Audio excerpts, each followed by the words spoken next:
Clap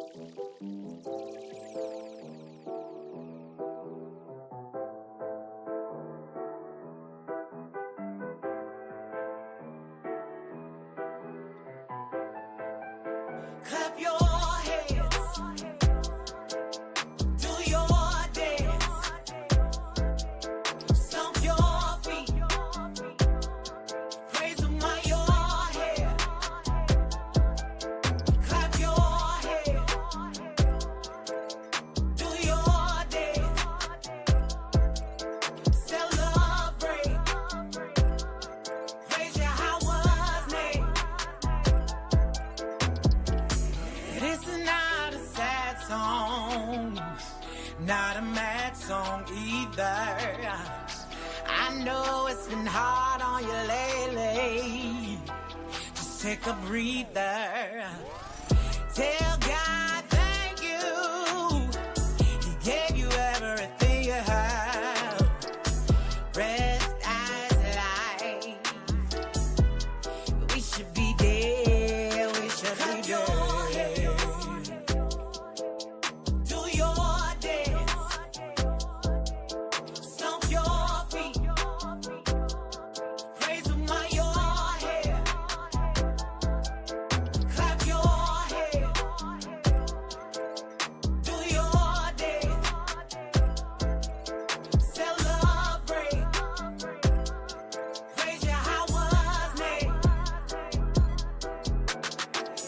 Grace is this life, what a gift. He's been lifting our heads, trying to wake us up to the truth, through the trials, through the storms, through the tears. Every heartbeat's a reason, every moment a test in its season. Rise up, be grateful, give God your best. Do your dance, stomp your feet, praise Him while you're here. Clap your hands, do your dance, celebrate, praise Yahweh's name.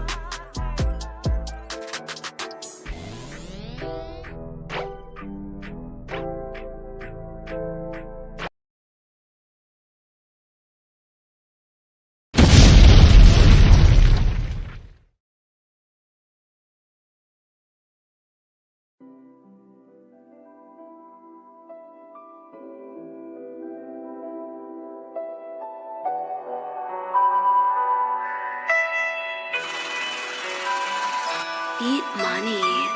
Yeah. All of my sins take away from me. Save me from myself, save a place for me. Help me keep your laws, keep them faithfully. And Father, even if I fall, make a way for me. Yeah.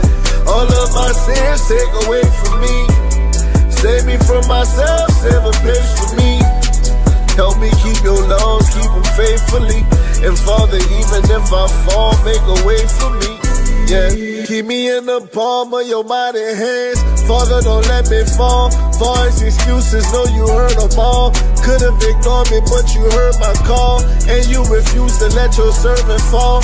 You know that really keep on calling. Every now and then I get withdrawals. Man, they hit different when your sense is center of it all. Have you forget about that time you violated laws? And you needed Abba to forgive you, He forgave it all. That's why I pray that you remember me for memories that made you smile and not the ones that made you judge the least. Father, I pray that when you raise up out that judgment seat, that you see it fit for me to reign with you above the beast. But at the least, all of my sins take away from me.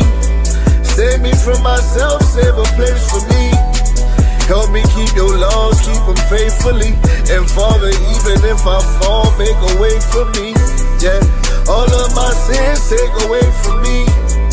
Save me from myself, save a place for me. Help me keep your laws, keep them faithfully. And Father, even if I fall, make a way for me. Yeah, even if I fall, I know he in charge. The great shepherd of the sheep, I know he hear my voice. He gave me life or death for real, I don't deserve a choice. Took all of those things that was against me, then he made it void. I say, yeah, how was shine? Follow me down these wicked roads, don't let that drama slide. Cause it's been written on them scrolls like when they prophesied. And it don't matter how it goes, you never left my side, even though I should've died. Why? But your grace is sufficient. Look how you took my wicked mind and every place was missing. Look how you took my spirit blind and then you gave me vision. Even though I was out of line, I refused to listen. You gave me wisdom. That's why all of my sins take away from me. Save me from myself, save a place for me. Help me keep your laws, keep them faithfully. And Father, even if I fall, make a way for me. Yeah. All of my sins take away from me. Save me from myself, save a place for me. Help me keep your laws, keep them faithfully. And Father, even if I fall, make a way for me. Yeah.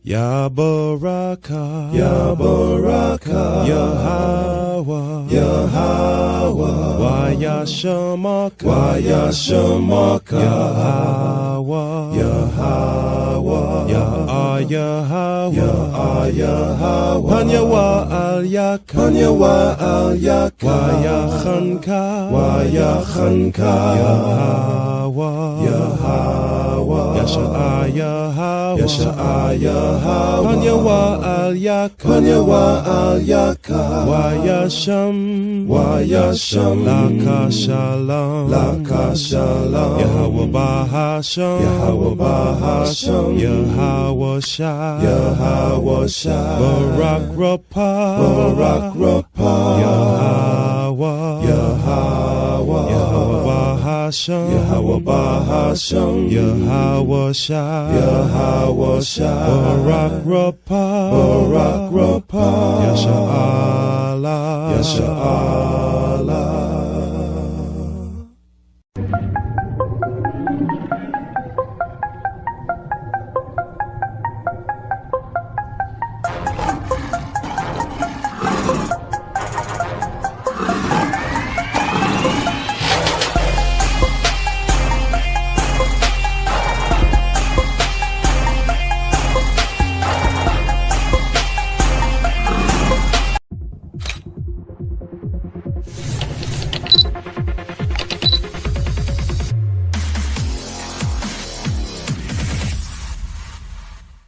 Good morning, brothers and sisters. Shalom to everybody. What's going on? What's going on, brothers and sisters? All praise to the Most High God. In the name of His only begotten Son, Yahweh Shai. It's your brother, Priest Daniela, represent Lions of Israel, Maccabees TV.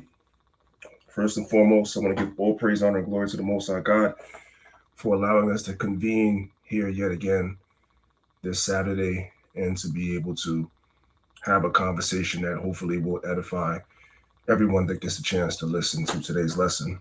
I want to shout out everybody that's looking at us on our YouTube platforms, guys. If you're not subscribed, make sure you got make sure you guys subscribe to the channel.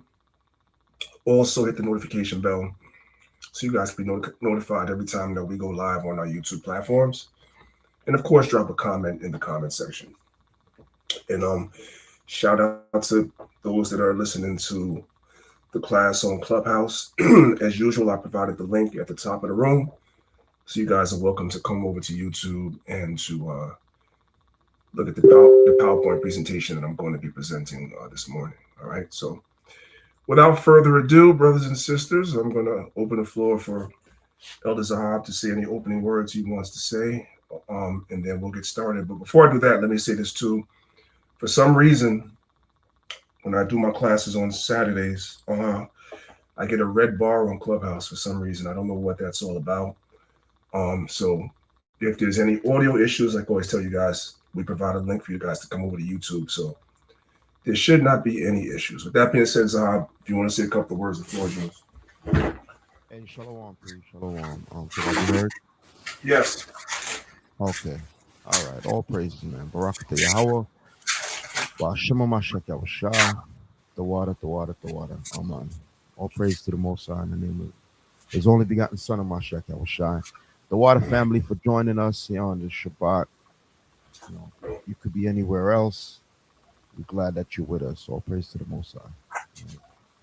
That's pretty much it, man. Hey, my mic ain't scratchy, right? No, your mic is not scratchy. You're doing better this week. All pretty, brother. I done got me a Rode mic with a little podcast set up, man. Listen, bro. If you hear any scratch, let me know. I'm taking it right back. Elders and Hobbits advancing, y'all. All praise to the Most High. How much snow did y'all get? It wasn't really nothing to cry about. It ain't nothing, man. This is New York, man. It's a little light dust up. I want to say about 4 or 5 inches or whatnot. But that's not bad. They was talking about 10 or more, so the Most High right. You know, but the Most High control the weather, though. You know what I mean? Esau, right. He'll prognosticate and say, "Oh, it's gonna be the end of the world," but it's a light dust up, man. I mean, I remember the blizzard from '93. I don't know if you go that far. No, was it '93? No, it wasn't '93. Priest, it was like mid '90s, like or late '90s. Yeah, something like that. Yeah. Mm-hmm. Anyway, all praise to the Most High. All praise to the Most High, man. You know, so we appreciate you brothers and sisters being here.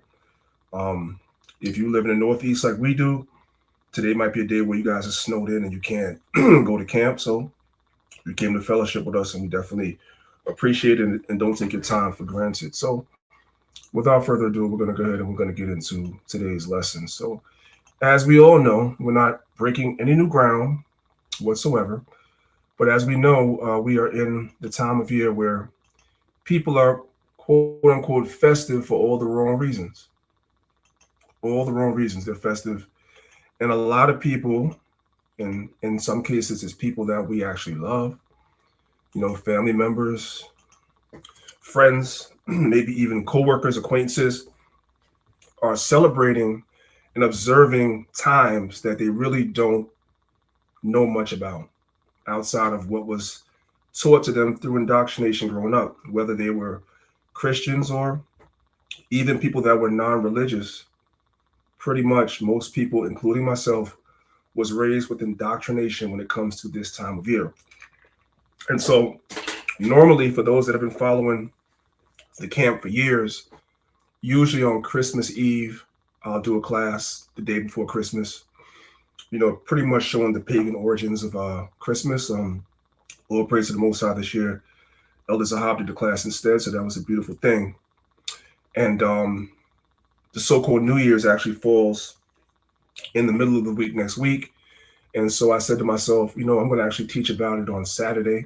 And then if anybody else wants to do a class on it, you know, Wednesday night, you're free to do that. But I figured since we're here and it's a Saturday morning, let's talk about it. And also I said to myself, possibly if I, you know, do this class, maybe some of y'all can, you know, take the class, send the link to somebody that you love that's willing to listen, right? And just have them watch the class and they can learn some new things, and still ultimately they're going to make a decision for themselves, but at least they can be aware of what the truth is, and they'll be without excuse on Judgment Day. That's the idea. So January 1st is not the new year. I think we all know this. January 1st is just as pagan as Christmas. I think most people know that the symbolism and everything that surrounds so-called Christmas, a lot of that stuff goes back to pagan origins and roots. But I'm here to tell you that January 1st is equally as pagan as Christmas is. All right, so let's go ahead and let's get into today's lesson. The first thing I want to talk about is something called Watch Night. So my background is that my mother and my father were Pentecostal, Apostolic, West Indian people. So the earliest part of my life, I spent it in church, right? And the tradition was in the church that we went to they had something called Watch Night. It's also known as Freedom's Eve. And what would happen is we would go to church as children on New Year's Eve. The service would probably start, I don't know, about 8 o'clock, right?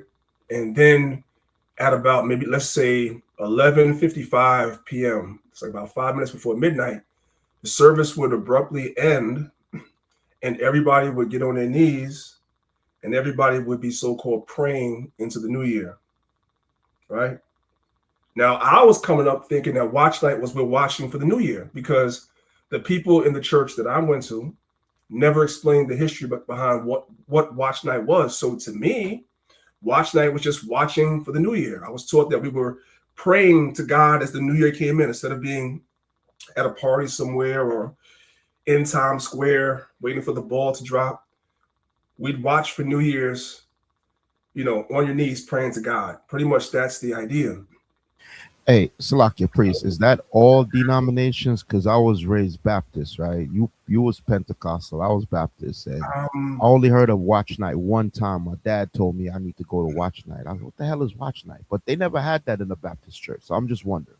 I'm not sure. I'm sure that the Pentecostals do it. People that's under the Pentecostal religion and the charismatic religion, they do it, but Baptists maybe not.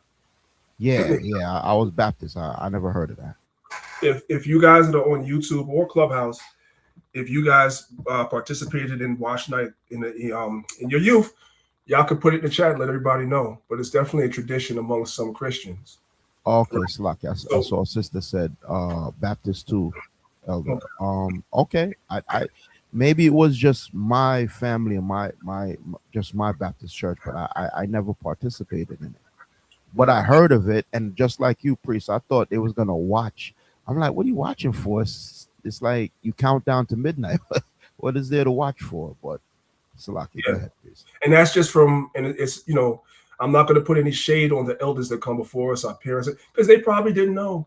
They didn't know that there's actual history behind what Watch Night was. What we were doing in the Christian church was a bastardization of an actual historical event, right? So I'm pretty sure most of you brothers and sisters, especially foundational Black Americans, you are aware of this history.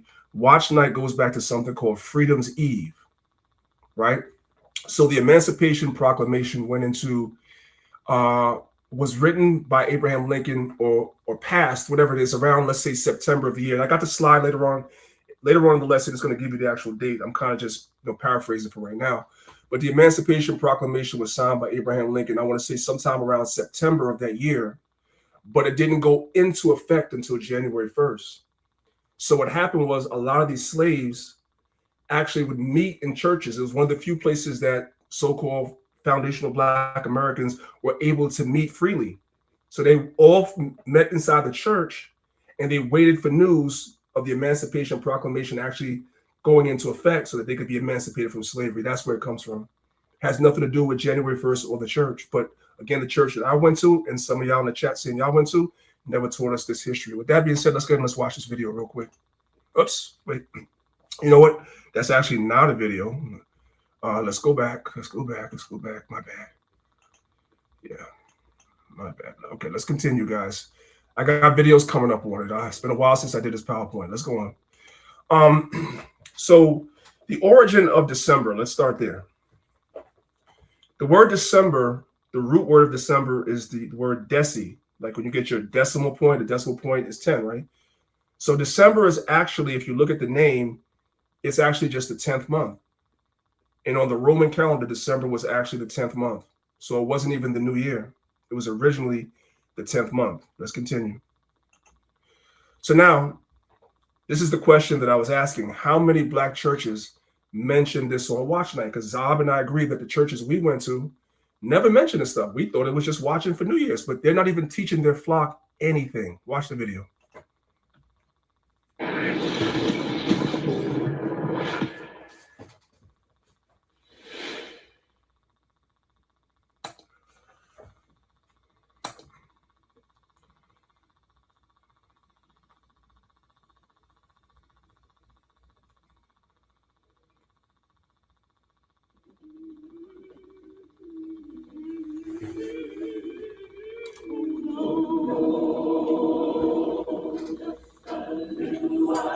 On the night of December 31st, 1862, as America was in the midst of a civil war, blacks who had freedom living in the United States gathered at churches or other safe places while thousands of their enslaved black sisters and brothers stood, knelt, and prayed on plantations and other slaveholding sites in America, all for the same purpose. They waited anxiously for President Abraham Lincoln to sign the Emancipation Proclamation into law. This act began the tradition of watch night service among the Black community in America. It symbolizes the historical fact that on September 22nd, 1862, President Abraham Lincoln signed the Emancipation Proclamation, a document which legally recognized that the Civil War was fought for slavery, and the end result brought an end to over 300 years of human bondage in the United States. Unfortunately, this ritual would not be known or practiced by the slaves of Texas for another 2.5 years. As Southern slave owners struggled desperately to maintain their standard of living, they continued on in open defiance of federal law until June 19, 1865, when Union Major General Gordon Granger arrived on the island of Galveston, Texas, to take command of more than 2,000 federal troops who had recently arrived in Texas to enforce the emancipation of its slaves and oversee a peaceful transition of power. So that's where you guys get your Juneteenth from. That's where you guys get your Juneteenth from. These are these slave owners that refused to go along with the Emancipation Proclamation until finally they were forced. All right, let's continue. Additionally, nullifying all laws passed within Texas during the war by Confederate lawmakers. It might surprise you that long before it was known as a watch night service, Black congregations, especially those in the South, already had a tradition of gathering on New Year's Eve prior to the Emancipation Proclamation. And they were doing that because they were following their slave masters. Their slave masters told them that New Year's was January 1st, but the Bible doesn't say that. And as we know, most slaves were not able to read. So they went along with what they were taught by the slave master and the puppet preachers that were put over, basically overseeing these Black people. What if I told you that same spirit is in the churches today? You have these overseers, these so-called white preachers that go to seminary school, right? And they learn from their white masters. And then they come and set up churches in our community and they teach the people, and the people hang off their every word, but the people never research anything. If they actually read the Bible for themselves, they wouldn't find any verses that say that New Year's Eve is January 1st. But they don't read, just like the slaves of antiquity didn't read. Let's continue. According to Valdosta State University history professor Dr. David Williams, Blacks often met on New Year's Eve because New Year's Day for many Black people in the slave era South was known as Heartbreak Day. New Year's Day was often the day when slaveholders sold slaves, when families, parents, and children, husbands and wives were separated permanently. Slaves gathered on New Year's Eve because that may have been the last time many families had the opportunity to be together. So what are Black people celebrating in the churches? Do they know this history? No. And you know what too? I touched on this also. During Christmas, that's when a lot of rebellions happen too. You know what I mean? Even though our people was in a weakened state, some of us still wanted to rebel, and they use these so-called holidays to enact a plan. I also want to say when I watch things like this, I get triggered. Is that the word? Right? Because when I see things like this, I'm like, damn, imagine if they sold my mama and they sold my brother and my sister, and I'm left alone on the planet. Like throughout years, right? How is it that we digress all the way down to now the white man is our friend? Now they could be in the kingdom with us. Now they co-heirs and vassal king. What happened along the line, bro? You know what I'm saying? I'm never gonna forget this. I'm sorry. I'm sorry. I'm taking this to the grave, bro. You know what I mean? If I don't make it till Yahweh Shah come back when I get resurrected, you know what I'm saying? I'm taking this to the grave, bro. Because you ain't just gonna do our people like that and think it's all good. I'm sorry. And that goes into, which I'm not going to get too deep into, but that goes into a way of destroying a nation, because when you start separating the family, right, you separate father from children, mother from children, so forth and so on, you begin to lose your sense of who you are. Because how do you learn who you are as a people? You learn that that's passed down from one generation to the next, to the next, to the next. That's Job 8 and 8. Inquire of the former times and make us prepare yourself to a search of your fathers. So you learn about who you are from your father, and he learned about who he was from his father, so forth and so on. And there's not a continuous chain of this information amongst our people, and that's why we're lost. That's why Black people are calling themselves 10, 15, 20 different nationalities, and we're arguing about it. The foundational Black Americans, we're ADOS, we're the Israelites, no, excuse me, no, we're the Moors, no, we're the indigenous people, we're this, we're that, we're everything. You see what I'm saying? So this is strategic what the white man is doing, what he did, and it lends credence as to why we are in the condition that we are today. It makes perfect sense. And the church should have been a place where at the very least this history was passed down. But unfortunately, as you guys heard in the video, the narrator said this is a tradition that modern churches today don't teach because they don't know it.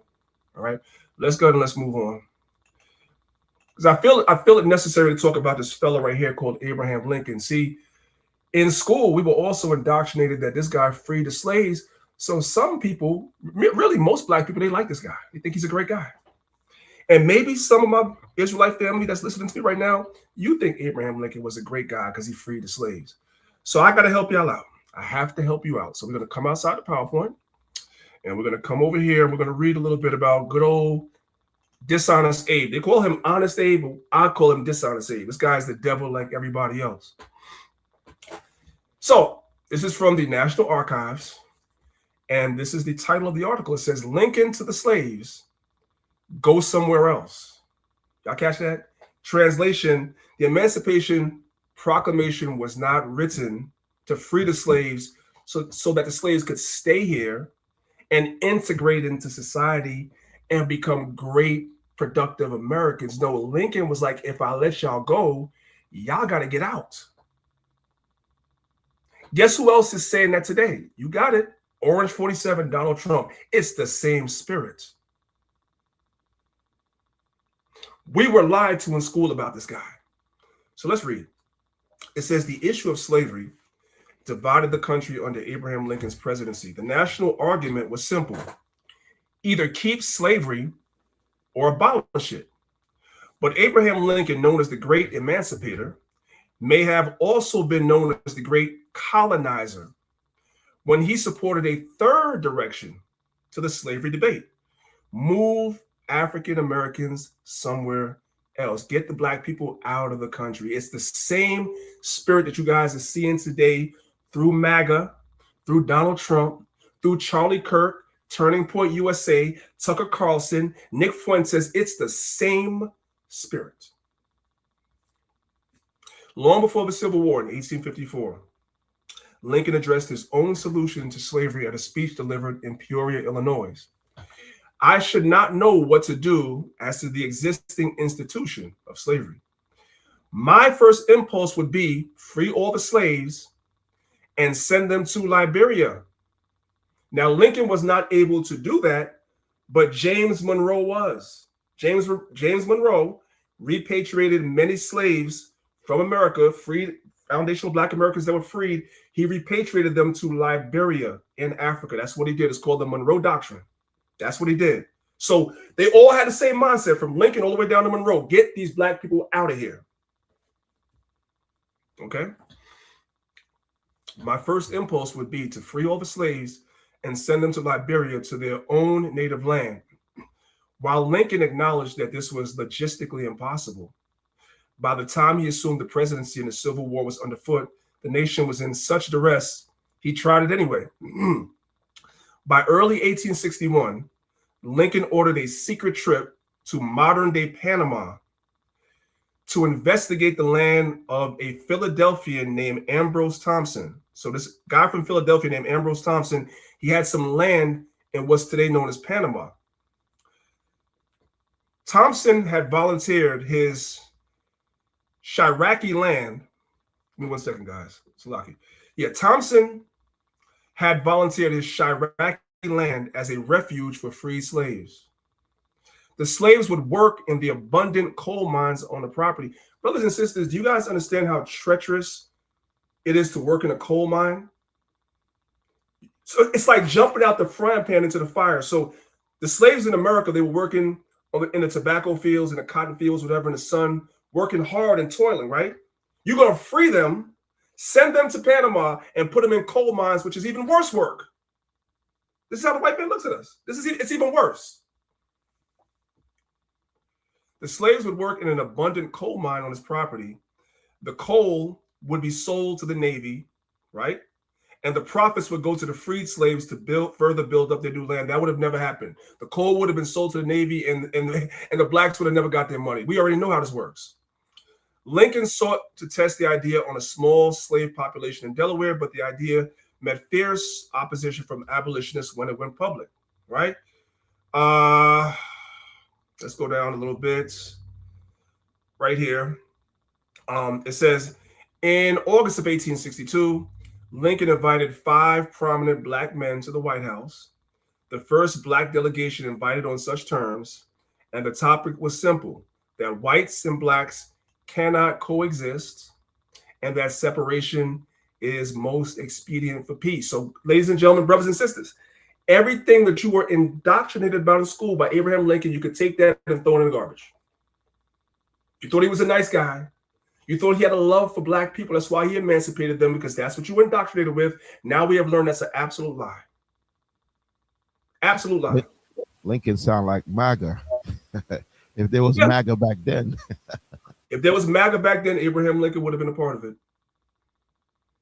Right? Lincoln encouraged these 5 men to rally support for an excess. This is your boule. Before the Boule Society existed, because the Boule started in the early 1900s, but this is your boule. The white man always uses the same tactics, guys. We just went over the Feast of Dedication, brothers and sisters, right? You had this one aged man in the book of Maccabees. Remember the story? You had the aged man, and they wanted to use him and make it seem like he ate abominable foods because he had a reputation. And if he did that, the people would follow. Of course, we know in the Bible he refused. But this is the tactic the white man has always used. We're going to find us some Negroes, pay them off, give us some money, and they're going to push our agenda. Today, we call guys like this Anton Daniels. Today, we call guys like this daggone Officer Tatum. And the list goes on and on. These are your modern-day black coons. Myron Gaines. And the list goes on and on and on. Same tactic over and over and over again. All right. Anyway, if you guys want to read the rest of the article, you guys can do that. Once again, the name of the article is called Lincoln to the Slaves. Go somewhere else. You guys can read it. You have to take everything that you know about good old Honest Abe, and you can take it and throw it in the garbage. This guy is the devil too. Abraham Lincoln, many of us didn't know. So instead of our people being taught this history, when they go to church on December 31st, this is what they're doing instead. Change is coming. In Jesus' name. In the name of Jesus. Well, it's 2 minutes to a new year. So I want you for 1 minute to just begin to magnify God. And then we use the last minute to do a countdown. Come on, begin to magnify him. Come on, begin to magnify the Lord. Alpha and Omega, the beginning and the end. Who will not serve a God like this? He's bigger than the biggest. He's greater greater than the greatest. He's mightier than the mightiest. He's a healer. He's a lift. So we're clear what we're watching. He's not saying anything. This is all pomp, circumstances, and show appealing to people's emotions, and they're not learning a damn thing. He's our salvation, our joy, our healer. A for Alpha, B for bread of life, C for Christ, D deliverer, E the El Shaddai, F for God, G for in Jesus' name, in the name of Jesus. I want you to begin to give God nothing. I'm gonna skip it. I know it's annoying. It's annoying to me, but this is what's going on. They're learning nothing. Let's move on. And we're also doing stuff like this. Can't forget this.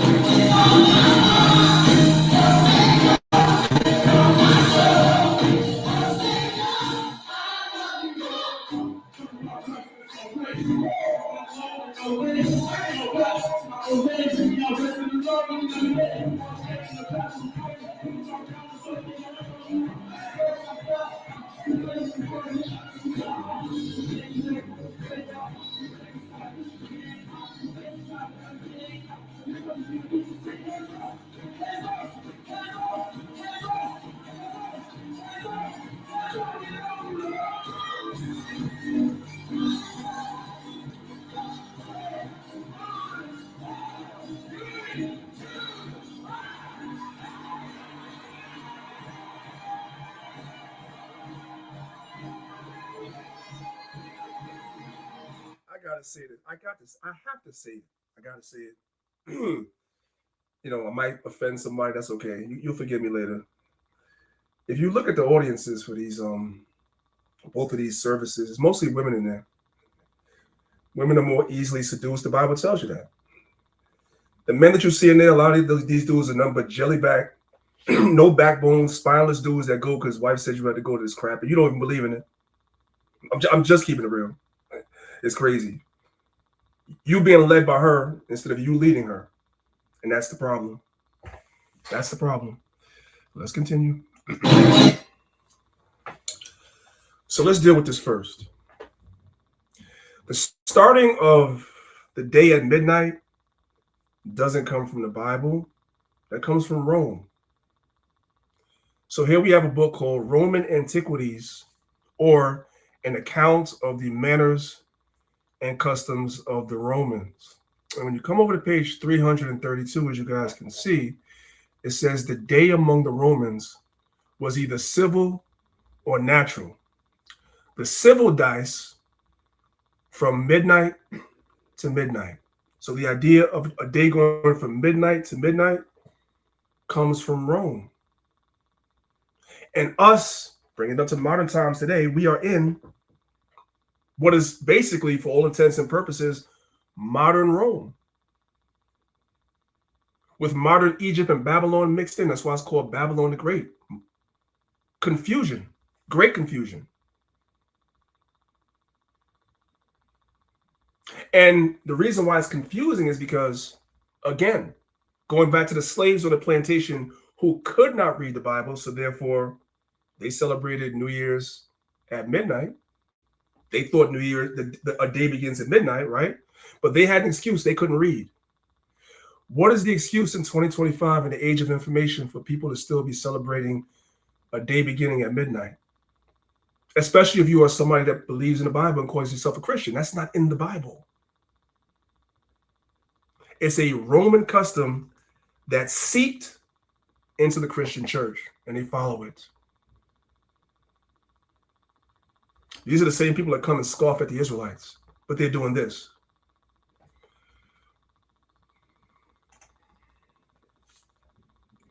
How can midnight be morning also? When you're looking at the word midnight means the middle of the night. How can the middle of the night be the morning? Can somebody help me out with that? It doesn't make any sense. When you look at words like midday, right? That makes sense because midday is 12 in the afternoon and it's light outside. It's midday. That makes sense. But if midnight is dark, how is that the day? Or the beginning of a new day? It's not. Actually, what midnight is, it's the witching hour.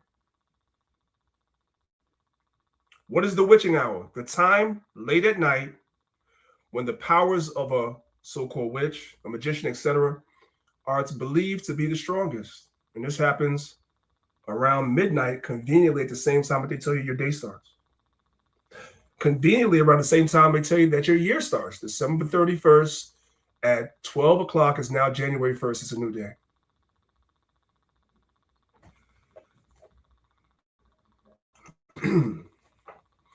Once again, it's proof that Rome and America are one and the same. So we're looking at Roman architecture on the right, and we're looking at American architecture on the left. And a picture speaks 1,000 words, doesn't it? I don't have to say no more. America's Rome all over again. And that statue out front is a Roman statue in front of an American governmental building. Make that make sense. More proof that America's Rome again. When you guys go to court, on the right-hand side, these are all the terms, legal terms that are used in court, which is why a lot of times, brothers and sisters that go to court, you try to represent yourself, you get lost in the system because you're just trying to, you don't even know the vocabulary of the system. Most of the stuff is Latin, the terms that are being used in court, right?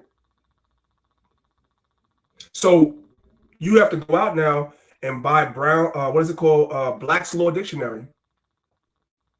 It sends you some legal papers with all this legal jargon on it. You got to go buy Black's Law Dictionary to try to decipher what it is they're talking about because they're using nothing but Latin terms, right? And then on the left-hand side, we could see that all of our months that we use in modern times come from Rome. January is Genesis month. That's a god. February is February's month. That's a god. March is from Mars. April is from Aphrodite. Right? June is from Juno. Right? Then, when you get to July comes from Julius Caesar. And for those that know, the Caesars were worshipped as gods in Rome. They had temples built to them where people actually worshiped the literal Caesars. These are facts. August is from Augustus Caesar, right? And then when you get down to September, now it starts using Latin numbers. September, the root word of September is a Latin word for 7. The root word of October is the Latin word for 8. The root word for November is the Latin word for 9. And the root word for December is the Latin word for 10. All of that stuff is Latin, and we're using it today. And then somebody will tell me that America is not Rome all over again. How?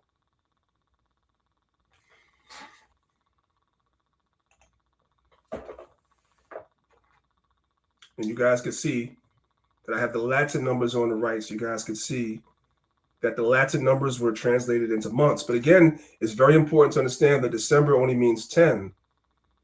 So that's not the new year at all. I mean, it should be obvious if you guys have been here from the beginning. You just heard me and Elder Zahab speak about the fact that here in New York, New Jersey, and Pennsylvania, we had a snowstorm. How in the hell is this the new year? Everything outside is dead. I'm looking out my window as I'm talking to y'all, and the roads are white because there's snow still on the ground. The trees are all covered in snow. How is this the new year?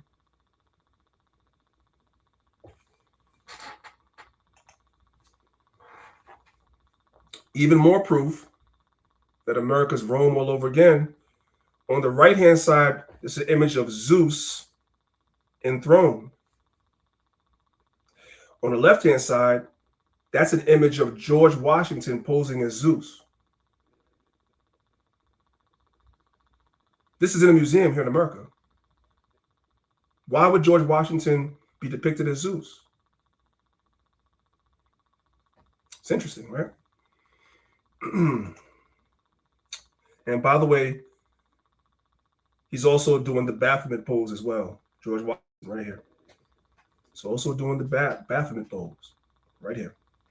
All this stuff is satanic and pagan. That's why God is going to burn this place to the ground. Period. It needs to be burnt to the ground.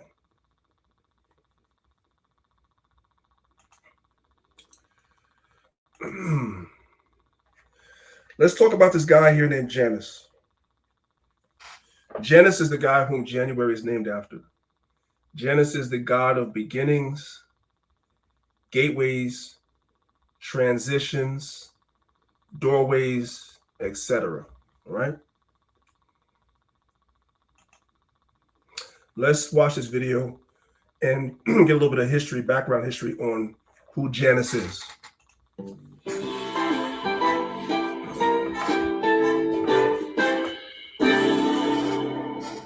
Janus is a deity of Roman mythology, the son of Apollo. According to some versions, Janus was born in the Thessalian region in Greece, but left for the region of Lazio, located in current Italy. There, he was welcomed by the mythical king Camese, with whom he divided the power. Janus edified several cities, and, according to some Roman myths, Janus welcomed the god Saturn after his banishment from Greece by the hands of Jupiter. Now I'm gonna go back just slightly, and I'm gonna give you guys a little bit of a myths. Janus welcomed. Give you guys a little bit of a spoiler alert that's gonna come up at the end of the lesson, right? They just told you guys that god right there, so-called god, that's Saturn. They told you that.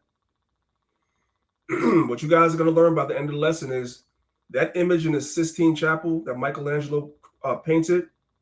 That's Saturn. Saturn is always depicted as an old man. Yeah, we'll get that. I just want you to know that is Saturn. And guess what? You got black people that go and make a trip and a pilgrimage to the Sistine Chapel to look at that, thinking that's God, that's Saturn.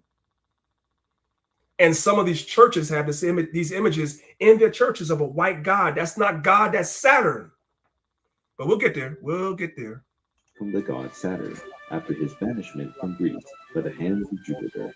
Saturn would be the equivalent of the Titan Cronus of Greek mythology, and, as a form of gratitude for being welcomed, the old god began the golden era of mankind. During this period, men started to live in a world of extreme happiness and abundance. Cronus also blessed Janus, giving him the power to know the past and the future. Janus was the deity accountable for teaching men how to use boats, and also introduced them to coins. After the end of his life among the men, Janus became a deity. As a god, he would be the deity responsible for protecting doors and gates. This god was depicted with two faces and had a key in his hands. When he opens a door, the god unleashes a new cycle, and this can be a new cycle of harvest, or the passage from childhood to adult life. He is also associated with the beginning and the end of wars. During the war between the Romans and the Sabines, the god stopped the Sabines from attacking the Roman armies, creating a source of boiling water, preventing the advance of the Sabines. The Romans eventually repaid their protection by building several temples in his honor. The main one was closed during peaceful period. So you guys get the idea. So Janus is a pagan deity. And so this is a whole entire ritual as we pass from one gateway to pass through the gateway from one year to the next year. This is simply one gigantic ritual. They didn't choose January 1st out of their behind, for lack of a better word. They didn't do that. This is well calculated, well crafted, because they understand this pagan history and what it means and the symbolism associated with it. They understand it. And what you're going to find out is that throughout the years, a lot of the early Christian fathers decided to deal with what's called syncretism. I've told you guys this before. Instead of actually speaking against these traditions, they allowed those traditions to be incorporated with the Bible, to be mixed together with the Bible. And that's why you see these rituals in Christianity. That's why you see these symbols in Christianity, because the men that had power at a certain time basically sold out. The reason why the Israelites are so hated, we're some of the only people that have not gone along with this. We haven't. We speak against it. That's why we're so hated. Let's go to the next slide.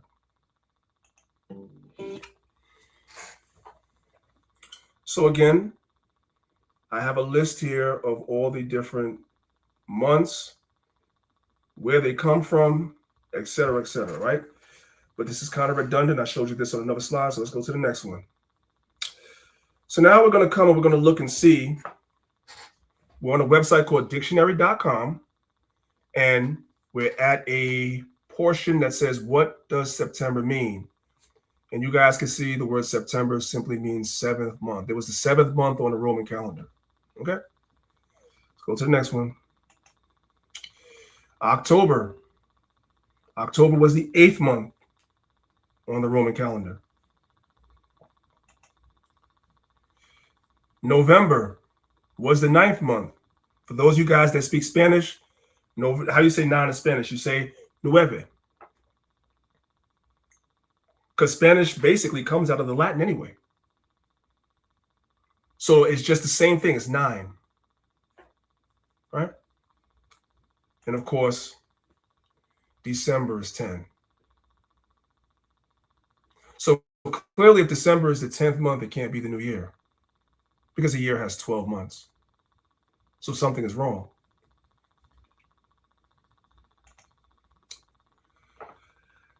I came to the etymology dictionary, and we're going to read December, 12th and last by modern reckoning month of the calendar, the month of the winter solstice. Late English from Old French Décembre, from Latin December, from decem, which means 10.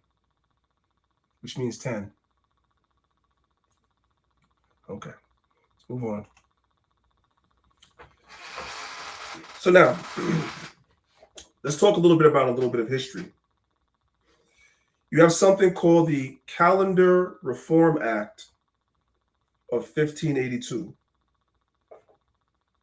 The Calendar Reform Act of 1582. Let's watch this video real quick, and then we're going to talk about it. Listen.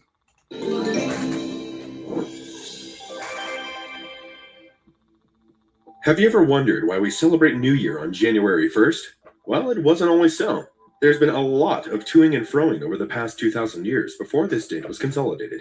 Welcome to Intrigued Mind, where today we will go back in time to discover why January 1st is the day that we celebrate the coming of a brand new year.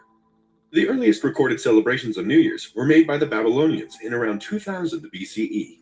These ancient people held a festival that went on for several days in honor of the rebirth of the natural world.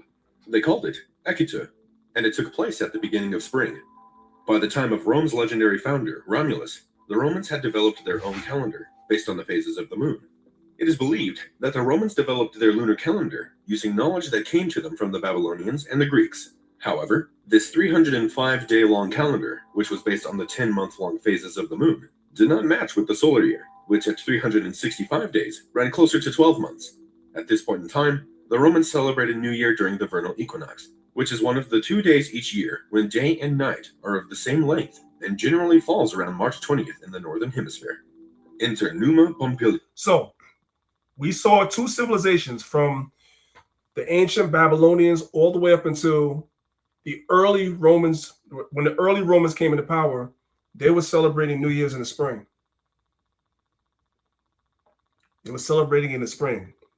During the time when Rome was a republic, they were celebrating New Year's in the spring. Not to go too deep, but Rome went from being a republic to being an empire. When Rome was a republic, there was no emperors. You have what was called consuls, 2 consuls that would be elected every year. It tells you that, what is it, 1 Maccabees chapter 8? So the history matches with the Bible. And early on, they were celebrating New Year in the spring, which is correct.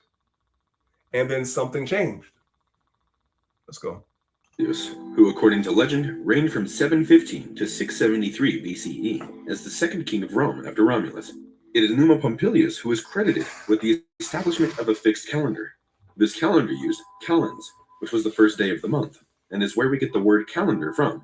Nonus, which was the 9th day before the Ides of each month, and Ait, which was the day that fell roughly in the middle of each month. The leftover months that had not previously been accounted for in the old calendar were simply known as winter, and the calendar year commenced in March, which coincided with the start of spring.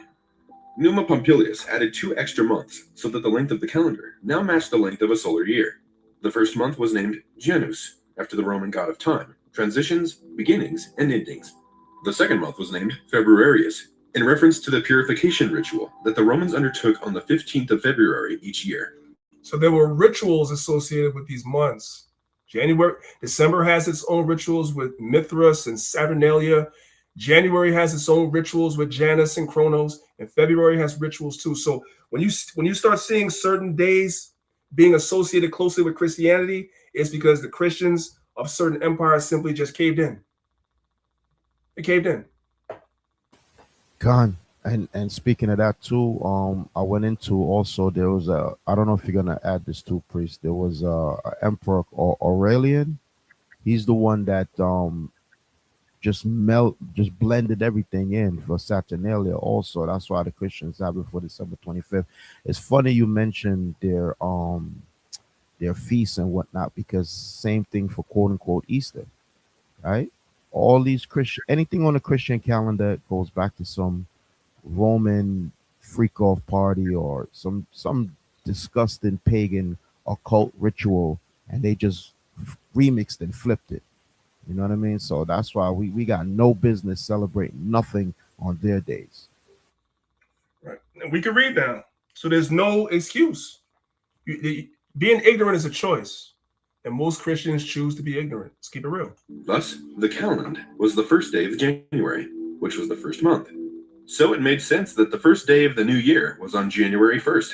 This concept, which was loosely adhered to in Rome, was consolidated in the year 153 BCE, when January 1st was chosen as the day on which the new consuls of Rome were inaugurated. This was during the years of the Roman Republic. I didn't catch that. Your president is sworn in when? January. They moved the New Year's to January. Why? So that's when the Roman consuls were sworn in.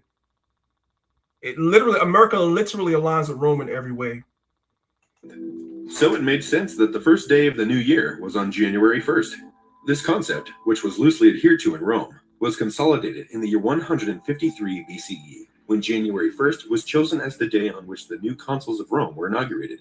This was during the years of the Roman Republic, when the position of consul was the highest-ranking political office in Rome. So it was an important day for the Romans. By the time 46 BCE rolled around, there was a new sheriff in town, so to speak. Just don't mention the Ides of March. And Julius Caesar was the head of the Roman Empire. Caesar worked with Greek mathematicians to fix an error in the calendar. There were too many leap years, so these were reduced to 1 every 4 years to use up the leftover time from the 365 days that made up 1 year, which was 0.25 days. After this amendment, it took 455 days to get things back on track, but they got there in the end. January 1st was still considered the new year, and with the expansion of the Roman Empire, this custom was adopted throughout Caesar's vast lands.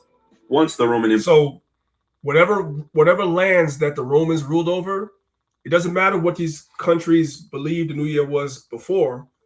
Once Rome came into power and the Roman Empire expanded and they were under that leadership, guess what? Your new year now is January 1st too.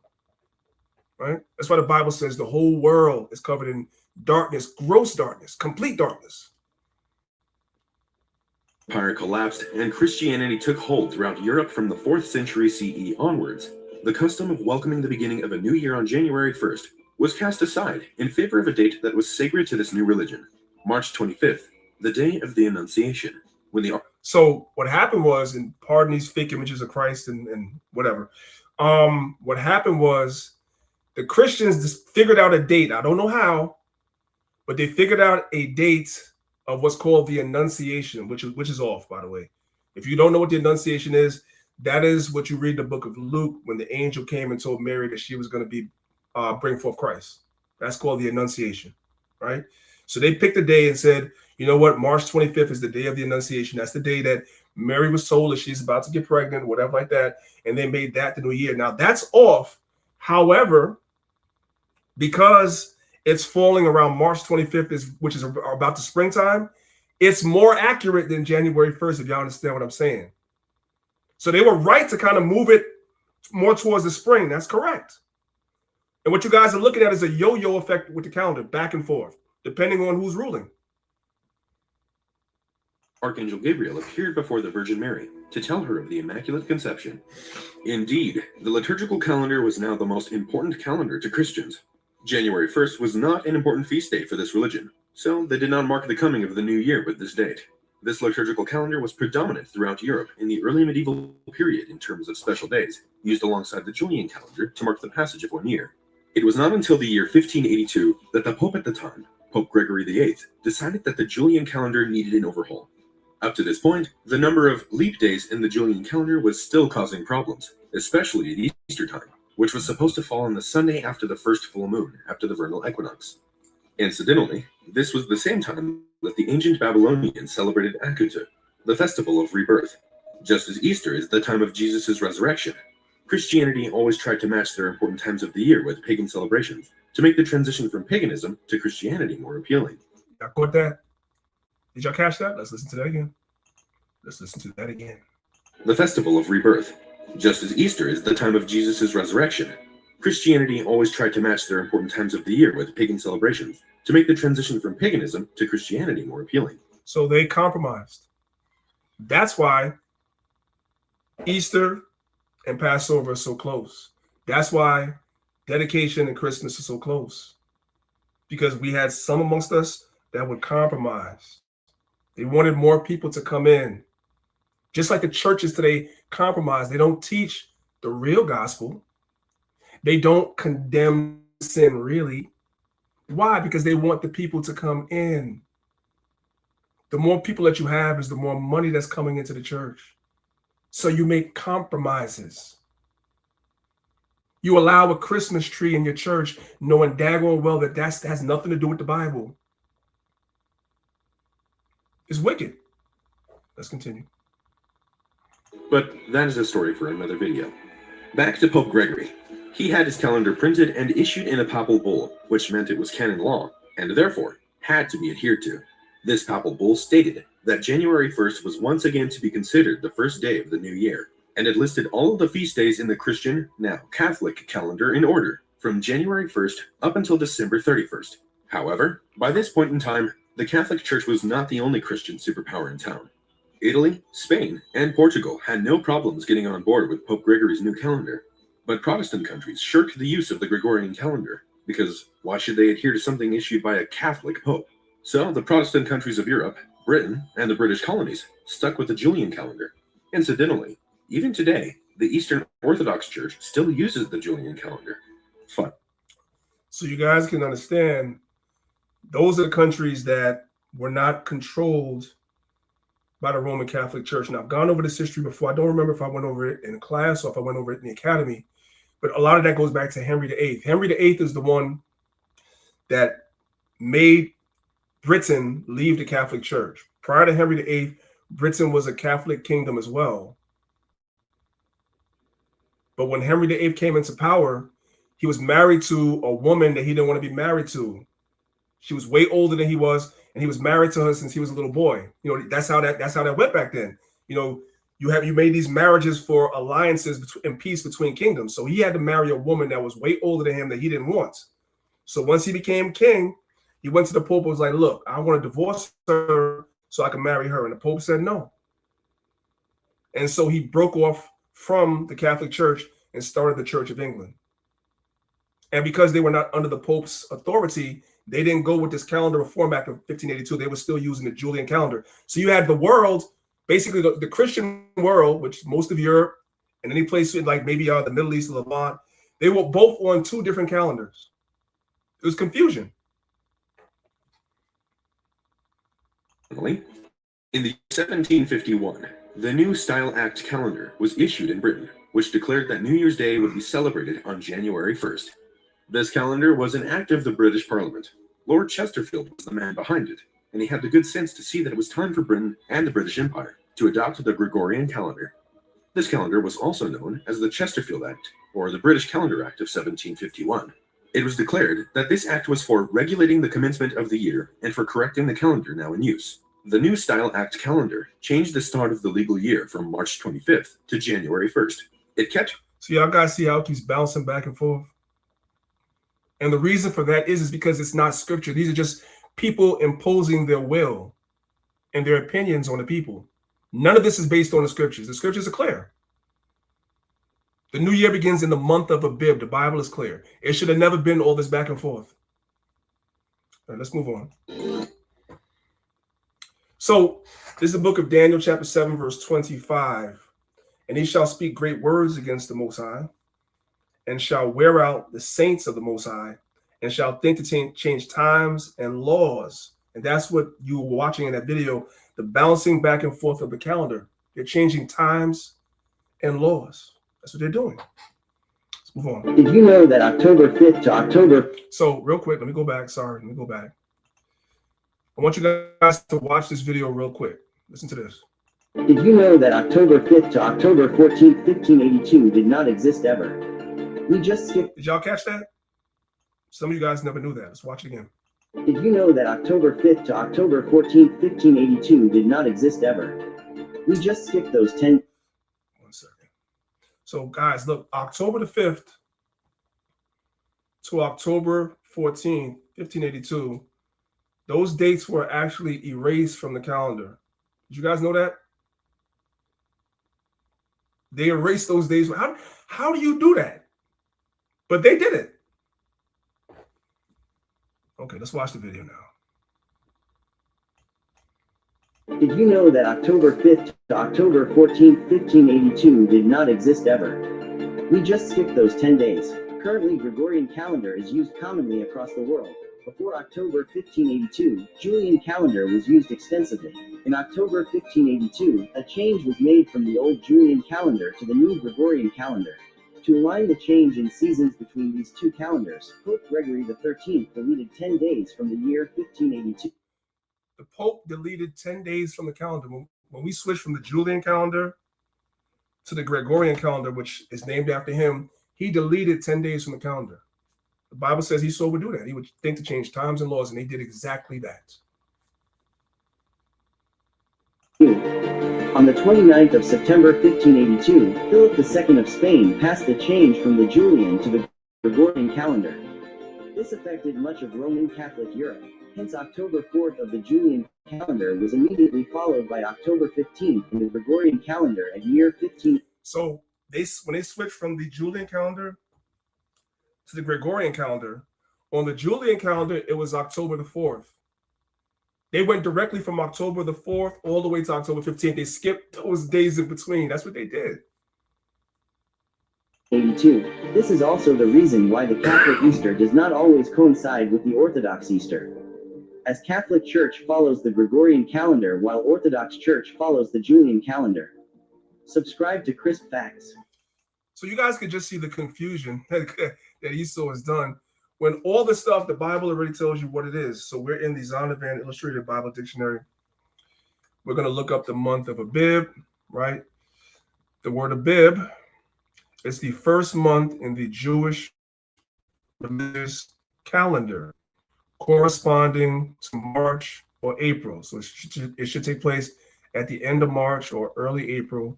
And this is during the time around which Passover is taking place. That is your new year. That is your first month. So if you are in any religion that's based off the Bible, even though we know Christianity itself is not really based off the Bible, because we know now that they've infused a lot of pagan rituals in there, but they verbally say that they come from the teachings of the Bible. That's the foundation. Well, then you should be going by when the Bible says the new year begins. It should have never been all this back and forth stuff that's gone on throughout antiquity, and it definitely should have been a pope deleting 10 days off the calendar. That should have never happened. But the white man doesn't care about God's word, because he looks at himself and says, I am God. And that, because only God can do something like that, erase 10 days. And the white man believes he's God, right? So there you have it. Let's go to the next slide. Hey, priest, I just want to add also, you know, when they do that too, for what they call it, daylight saving time, right? Yeah. That's another form of them manipulating time and seeking to change time. Because when you do the history, they said they did it around, I want to say World War II or something like that, to quote unquote save on fuel and blah, blah, blah. But no, it was the Pope who instituted that quietly. People don't even know about that. right? And once, like what the priest is bringing out, once they make what is known as a papal bull, it's law. That's why they really rule the world right now. That church, they really rule the world because a lot of people have to bow down and governments have to bow down to them. And to show that, why have people not switched back over? There's been talk about it, but nobody really did it. It's because it's papal law, just like they did with the Gregorian calendar, so on and so forth. They changed laws and times, and ain't nothing nobody could do about it. At least till Yahweh Shah come back. So I just wanted to bring that out also. Right. So Yahweh Shai has to come and restore all this. This is why, and I'm kind of deviating a little bit, and I'm going to kind of choose my words correctly. This is why we needed, and I want to say, and it was wrong. I'll say it this way. It was wrong for the elders to teach that Christ was going to come back before the year 2000. And one of the reasons why it was wrong is because what year are we really in? With all this manipulation of the calendar, does anybody really think that we know what year it actually is? We don't. Because of all this manipulation with the calendar, with daylight savings time, with deleting days off the calendar, all this other crap that they've been doing, we really don't. That's why Christ said, no man knows the day nor the hour. We don't know the day or the hour because we don't even know what date we're really in. We're all quoting and saying that today is December 27th, but that's based on us believing that we're under this Gregorian calendar because we live, in countries that embrace the Gregorian calendar. But in actuality, in reality, it's really not December 27th, 2025. We don't know what it is. I'm sorry, priest. So we shouldn't listen to some pastors in South Africa talk about the world about to end? Yeah, man. You shouldn't be listening to these guys, man. That's the reason why Y2K existed. The reason why I'm gonna give it back to you in a second. The reason why you had people thinking that Christ was coming in 2000, then it was 2012. Y'all remember that? Then it was 2019. All those people that push those doctrines have all one thing in common. They all believe wholeheartedly in the Gregorian calendar. That it literally is right about what year it is. It's crazy. Guys, people giving away houses, money. They think that Lord is coming back this day because he told some pastor. Yo, there was a dude in Ghana also recently, no lie, recently, like a day or two ago. No, literally 2 days ago. He said that the world was going to end on December 25th. People gave all their money. This dude popped up with a brand new Benz, talk about the Lord heard his prayer and said he's not going to do it anymore. Like, come on, man. Like, the scam is real, bro. So we're in the Jewish Encyclopedia. So let's see what it says. We already looked at Zondervan's Compact Bible Dictionary. Now we'll go to the Jewish Encyclopedia. Under Abib, it means ears of grain. Name of the first month of the Hebrew calendar, corresponding to the Babylonian and post-exilian Hebrew Nisan. According to the Babylonian system, which probably prevailed in Palestine, it began in ordinary years in the last third of March, but in every third or intercalary year, a month later. So if, for those brothers and sisters that are going to be doing the academy and joining the camp, at some point, I know Zahab does it pretty much every year. The brother Zahab, he teaches about how we come up with the calendar. If you're aspiring to be a priest or a teacher, you should have an idea of how we figure out when the holy days are, how the calendar works, what is an intercalary year and why we use it, so forth and so on. If you don't know these things, that's not no shade to you, but these are things that you want to learn, how the calendar operates, right? That's neither here nor there. Let's move on. So I decided to have a conversation with ChatGPT. I like to take AI's temperature sometimes to see, because I understand this thing is controlled. It only knows the answers that its creator tells it, but I wanted to see what its creator was telling it, if it was going to be honest. So in the blue and upper right-hand corner, you guys can see I asked ChatGPT a question. I said, is modern Christianity the offspring of Judaism? Now I'm asking this for a reason. And it says the short answer is yes, but with important qualifications. Real quick, I'm going to come out of here because I already know what's happening. The banner is probably obstructing y'all view of the entire exchange. So I'm going to take the banner down for the time being. Okay, cool. Boom. Let's come back. Normally, I don't remember to do that, or praise the Most High, I remember today. So it says the short answer is yes. The short, careful answer: modern Christianity emerged from Judaism. Now, the reason why I'm asking this, brothers and sisters, is because if modern Christianity emerged from Judaism, then should New Year be the same time that the Jews were? Right? It's there in the book. Specifically from Second Temple Judaism, but it's not simply Judaism's continuation. It became a distinct religion after major theological, textual, and institutional breaks. In other words, they started syncretizing Christianity with a lot of the pagan stuff the other nations was doing. So now it's no longer the same. It's a bastardized child. How does I'm gonna come right here to the conclusion. In that sense, well, you know what? Let's read all this. How Christianity does come from Judaism. Christianity began as a Jewish movement. Judaism provided the scriptures, the Tanakh, the Hebrew Bible, the ethical framework, monotheism, covenant theology, and messianic hope. Jesus was a Jew, taught from the Torah and prophets, and worshiped in synagogues, and spoke within Jewish categories. The earliest followers were Jews who believed Jesus was promised Messiah. Wait a minute, I thought the Jews rejected Christ. He came unto his own, and his own received him not. I thought the Jews rejected Christ. That's what the Christians teach, but AI says no. The earliest followers of Christ were Jews. What do you think those multitudes he was talking to in Matthew chapter 5 was called the Beatitudes? Those were Jews. The ones that rejected Christ was the Sanhedrin, the Pharisees, the Sadducees, the scribes. But the everyday people, many of them followed him. Bullet point number 4. This all happened within Second Temple Judaism, a diverse Jewish world with many sects. So in that sense, Christianity is born out of Judaism, not paganism, meaning that Christianity is pagan today, but it wasn't always. If you guys are following along with what AI is saying without it actually saying it. Let's go to the next one. Next question I asked at the top. If modern Christianity is based loosely on Second Temple Judaism, why do Christians observe New Year on January 1st? The Jews observed it in the spring.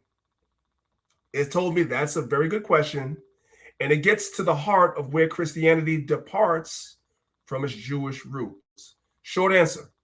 Christians observe January 1st as the new year because of Roman civil tradition.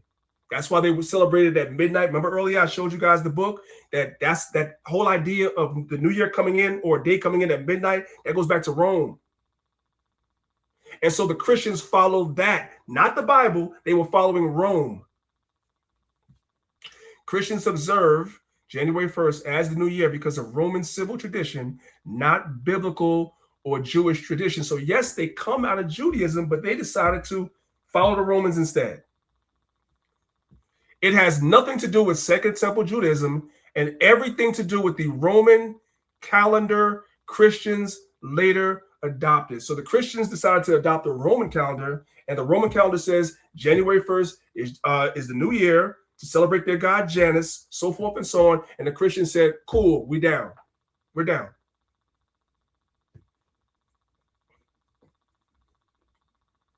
Let's go to the next one. This is from a book called The Golden Bow, a study in magic and religion. We're on page number 359. What considerations led the ecclesiastical authorities, translation, the church fathers, the ones that sold out, to institute the festival of Christmas? The motives for the innovation are stated with great frankness by Syrian writer himself, a Christian. The reason, he tells us, why the fathers transferred the celebration of the 6th of January to the 25th of December was this.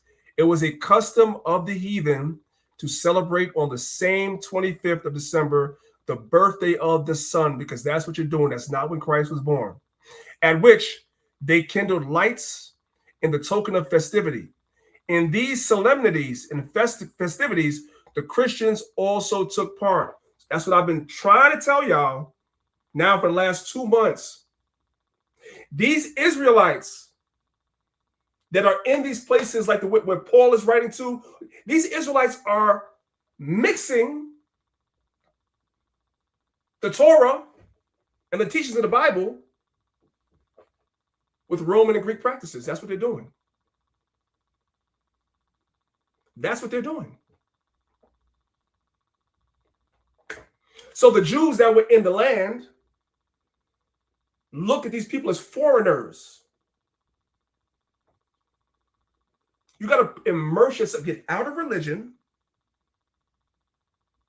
and immerse yourself as if you were there into the history of what's going on, and you can clearly see what's going on in these epistles that Paul was writing. You can clearly see it. These people were formerly pagans, and they were mixing and matching. You see this in the book of 1 Thessalonians chapter 4. The church there was having problems with concupiscence, which is evil sexual lusts of things that they were doing before they heard about Christ and repented. And you had some people that were in the church, but they were still dealing with concupiscence, meaning they were still involved with some of these acts and sex rituals that were wicked. They were doing that, and in the church at Thessalonica. That's in 1 Thessalonians chapter 4. Matter of fact, let's get it. I know it's kind of off the beat, but let's get it. Let's come here. Oops, 1 second, guys. Oh, here we go. Let's go to 1 Thessalonians. I believe it's chapter 4. I'm winging it right now.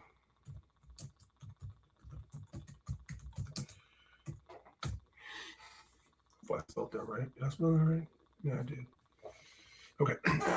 This is 1 Thessalonians chapter 4. Let's start from verse 1. Furthermore, then we beseech you, brethren, and exhort you by the Lord Jesus Christ, that as ye have received of us how ye ought to walk. In translation, people in the church were not walking the way they're supposed to walk. We told you how you're supposed to conduct yourself. Now I'm reminding you how you're supposed to conduct yourself, because I'm hearing y'all not conducting yourself the way y'all supposed to. And to please God, so ye would abound more and more. For ye know what commandments we gave you by the Lord Jesus Christ. So you know what things that we taught you concerning what Christ said. You know what you were supposed to do. For this is the will of God, even your sanctification, and that ye abstain from fornication. Why are you telling the church to abstain from fornication? Why are you writing a letter to say that? Because they were still dibbling and dabbling in that. A lot of the Israelites were still going to these pagan festivals. Still. Even after learning about the gospel and repenting. Still. Number 4, that every one of you should know how to possess his vessel in sanctification and not in concupiscence. What's that concupiscence? I know black people don't know what that is, so I'm gonna have to go ahead and help y'all out with that one.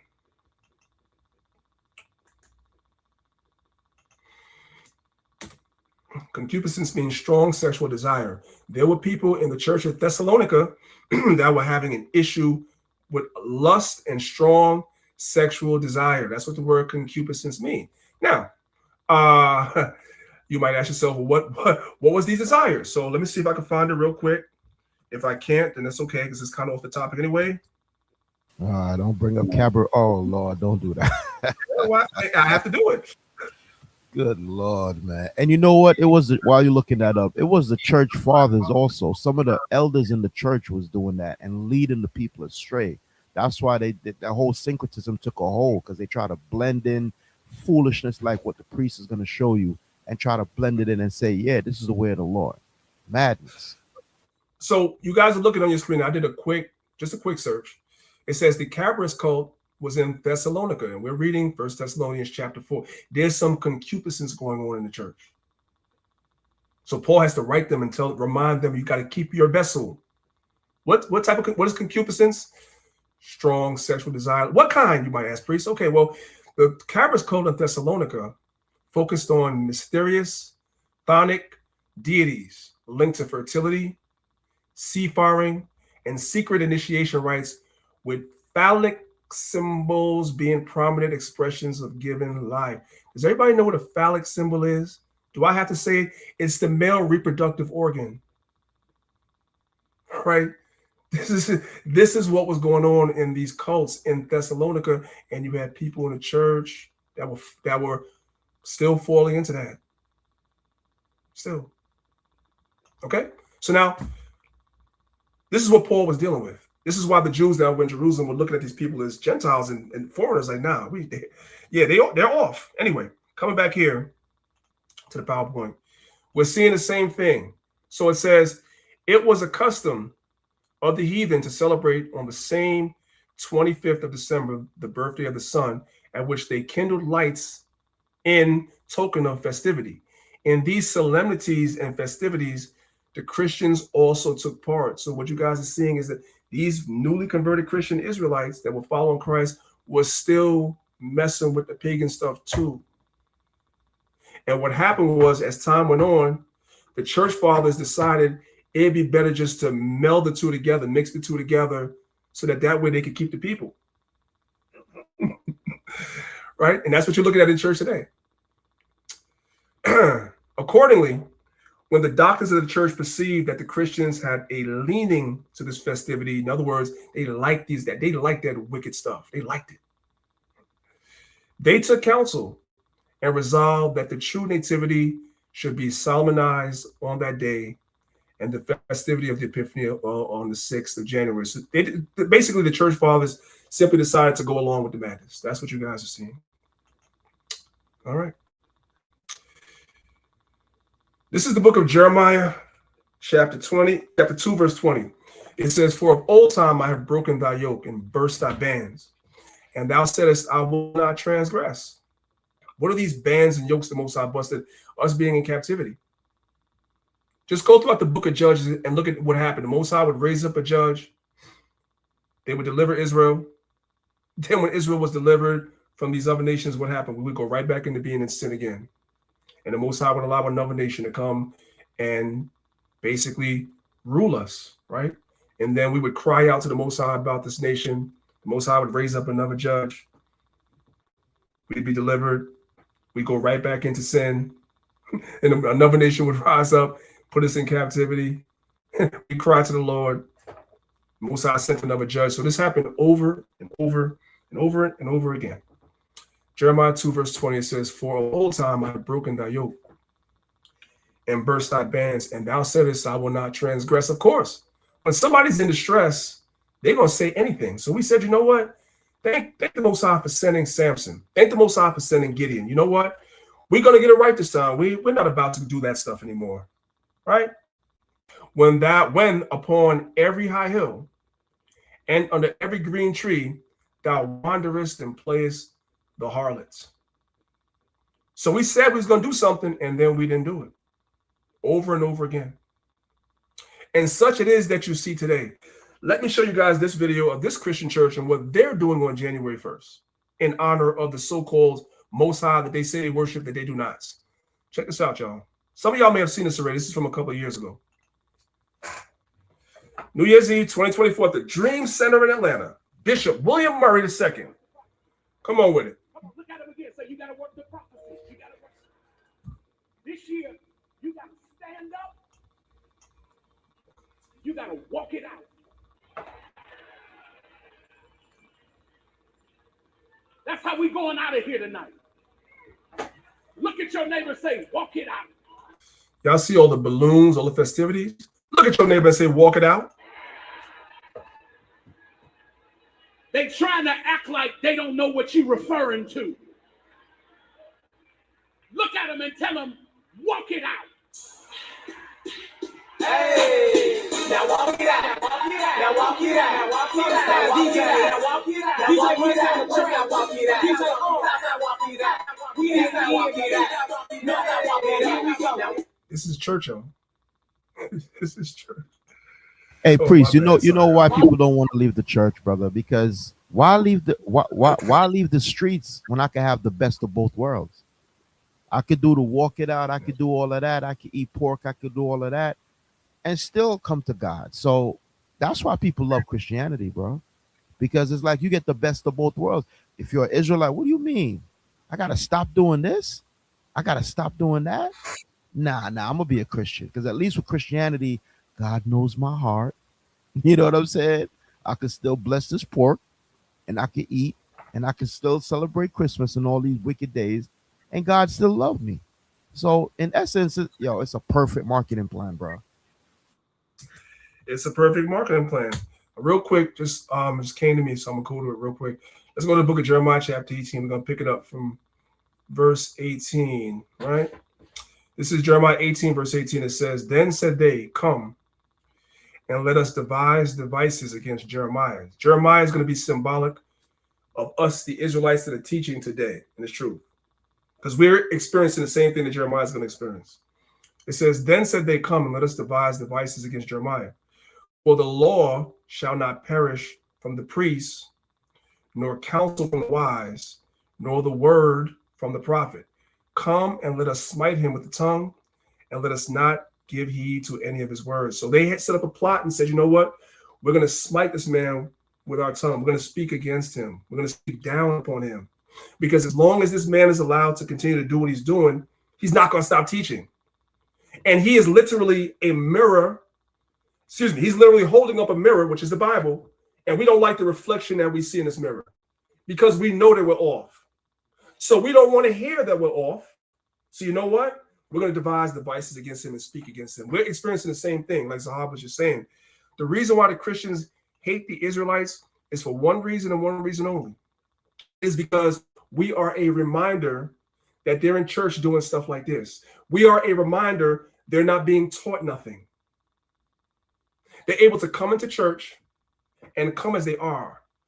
I see a woman dancing in the front of this church in this video right here, dressed like one step away from being dressed like a harlot. And the girl in front of her looks questionable if she's LBGT or not. I'm just saying. And they're allowed to come into church. Half the guys in there, we already know in church. Half the guys play for the other team already. Come on, man.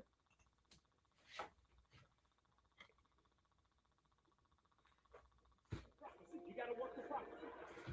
Come on, look at him again. Say, you got to work the prophecy. You got to work. This year, you got to stand up. Somebody right now is watching saying, I wonder where that church is. I want to go to that church. Oh, my God. Our people, boy. You got to walk it out. Walk it out. That's how we going out of here tonight. Look at your neighbor and say, walk it out. Just a show. It's just a show. Our people love this. They're trying to act like they don't know what you're referring to.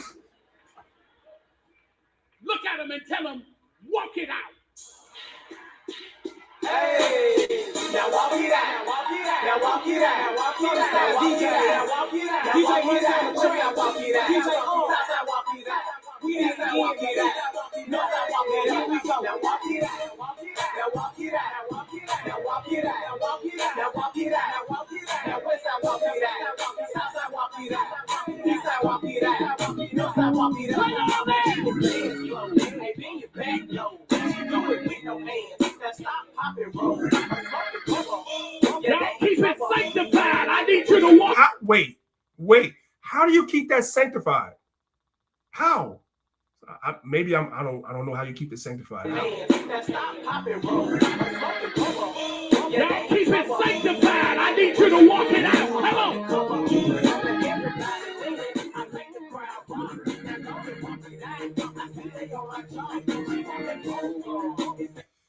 And then we wonder why we're not respected. Slakia Priest, dealing with that same topic there, I'm pretty sure you're aware, the rapper T.I., did you see that in his comments he made? Yeah, I saw that. I heard about that. So, just in case for anybody didn't see it, he said he stands firm on his statement that the church is a business and says religion is a way for humans to hide behind God to control their humans. Basically, he's a nigga in the world, right? Let's just say that. But even a broken clock is right, 2 times, right? So he's saying that this whole church thing is a business. It's a scam. You come, you get entertained, you pay your money to be entertained, and that's all it is. You know what I mean? I just thought it was relevant dealing with this topic. No, it is relevant. It's 100% correct. We can see that video literally is a prime example of that. The reason why there's so many people in there, so many young people in there, is because they're mixing the world with the truth. Well, they're not teaching the truth as Christians, but you guys get the idea. They mix in the Bible with that sort of thing. That's why there's so many people in there. And more people equals more money. So it is definitely a business, right? And I'm going to be 100%. Again, my sisters are going to be mad at me. And more women means more money too. You know what I'm talking about? Trust me. I watched my mother empty her purse, literally empty her purse, turn it upside down and empty it. The last couple of dollars fell out in some lint too, and put that in the church. She had faith. You know what I'm saying? When I was a kid, my mother used to feed the pastor. I'm not even exaggerating. My sister would tell you. My mother used to feed the pastor every Sunday. We were on welfare. We were on welfare. We were on food stamps. My mother would take her food stamps and she would cook Sunday dinner enough for our family, and she cooked for the pastor's family as well. These are people that had money. I'm saying they were the pastor of the church. He had money. And my mother on welfare would feed them. And they never gave my mother nothing. Nothing. So that goes to show you the mindset of the church, man. I'm not saying this to knock the sisters in a bad way. The sisters have faith, which is a beautiful thing. Faith is a beautiful thing. But unfortunately, some of our sisters have so much blind faith, they don't realize that they're being used in these churches. You know what I'm saying? Meanwhile, but what's so funny is that when our Israelite sisters come into the truth, all of a sudden, man, that your purse is closed. You don't help the truth, which is wild in and of itself. You know what I'm saying? We can't rub two nickels together, man, to try to get things done in the Israelite community is crazy. But in church, man, y'all will give y'all last. Anyway, I'm pretty sure everybody has heard the term of April Fools, right? April Fool's Day. But what is an April Fool?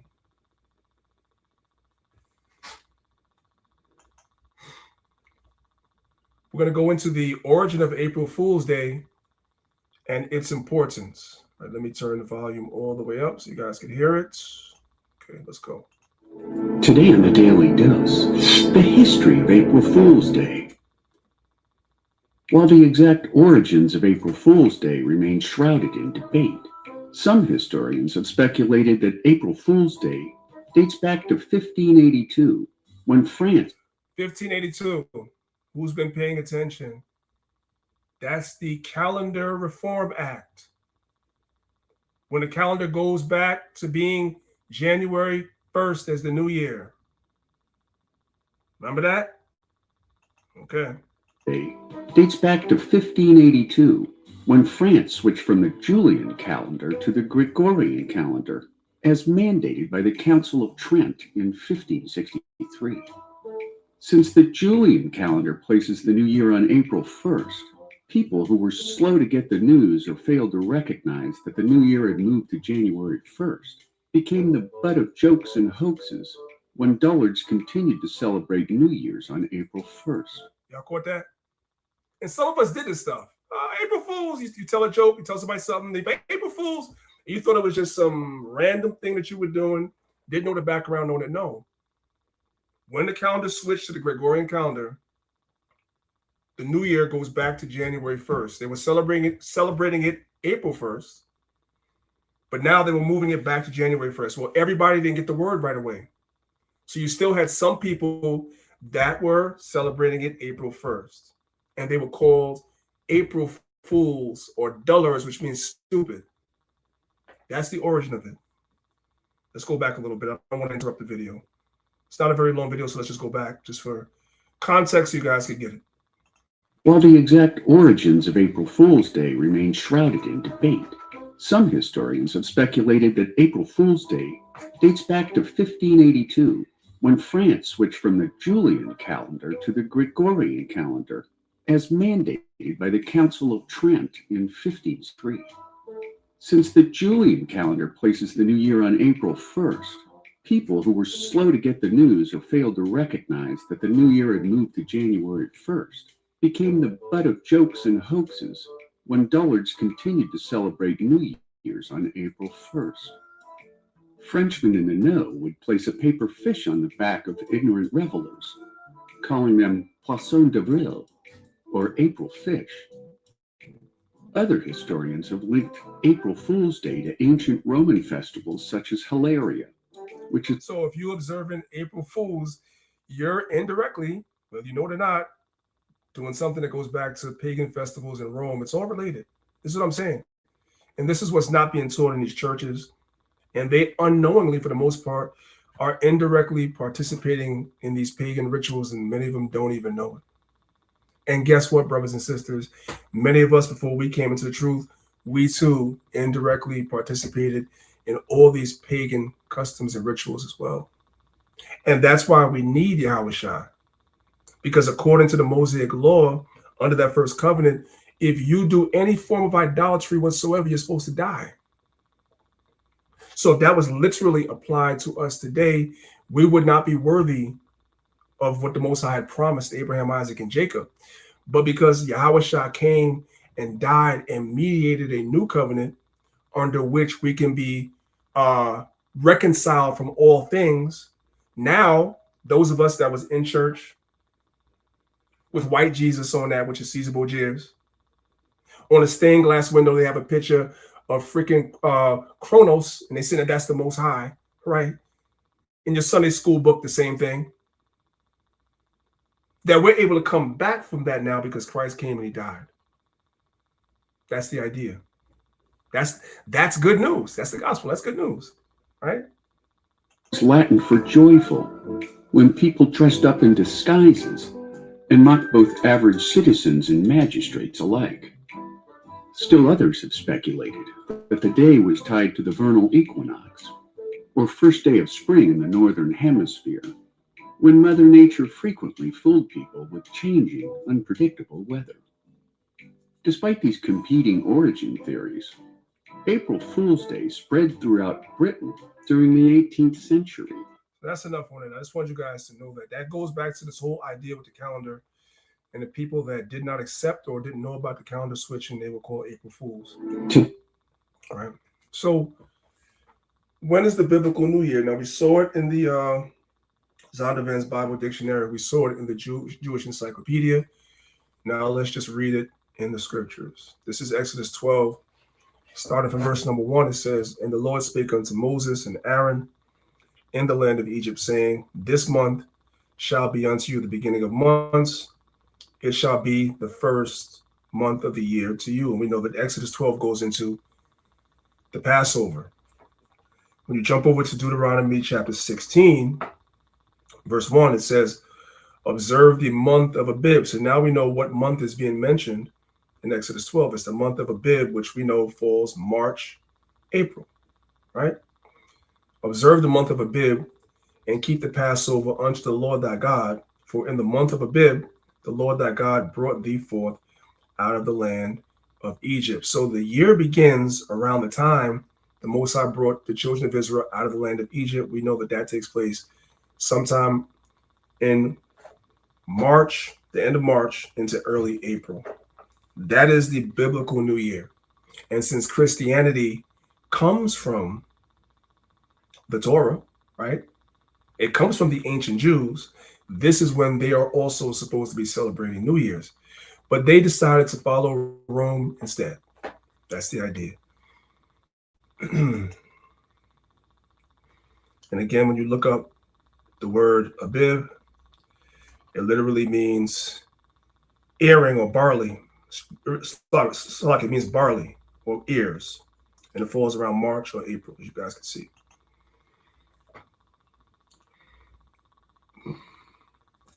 This is Exodus 34, verses 18 through 22. It says, "The feast of unleavened bread shalt thou keep.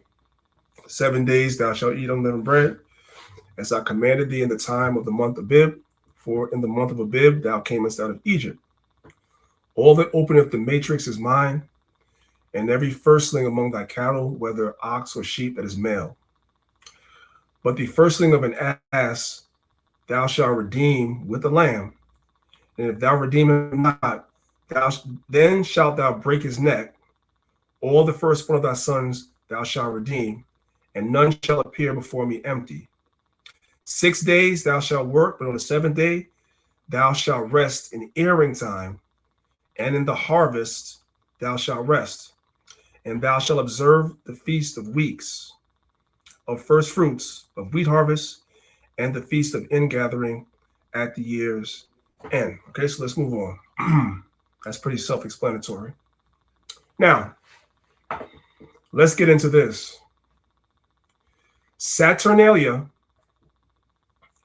and Capricorn, both Saturn worship. Now, before we came into the truth, many of us actually believed in what is called these zodiacs, right? So depending on what month you were born, we believed in the so-called zodiac chart, and you believed that your attributes and things that you do were governed by when you were born, what month you were born in, what day you were born in the month, so forth and so on. We believe these things. These things have ancient pagan roots, right? So basically, the month of January, really the end of December, December 22nd to January 19th, falls under what is called Capricorn. It falls under what is called Capricorn.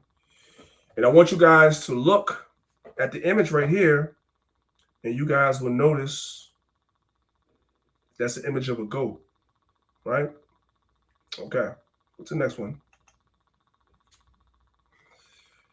You come to Capricorn here, same thing, the image of a goat, and the ruling planet is Saturn, right? Let's go to the next one. I want you to watch this video real quick, and we're going to bring it all together.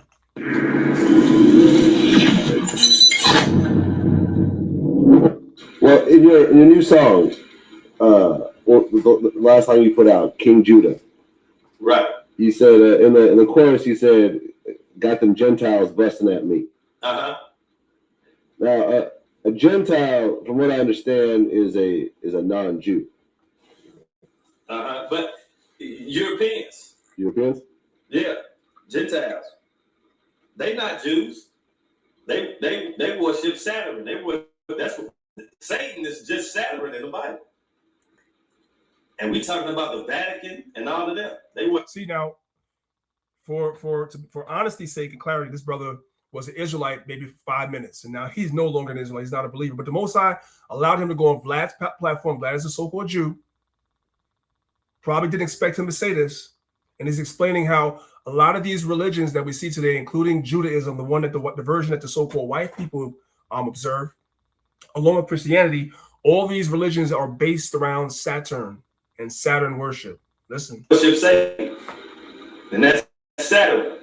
Gentiles are not Jews, but when you think about it, Jews come from Judah.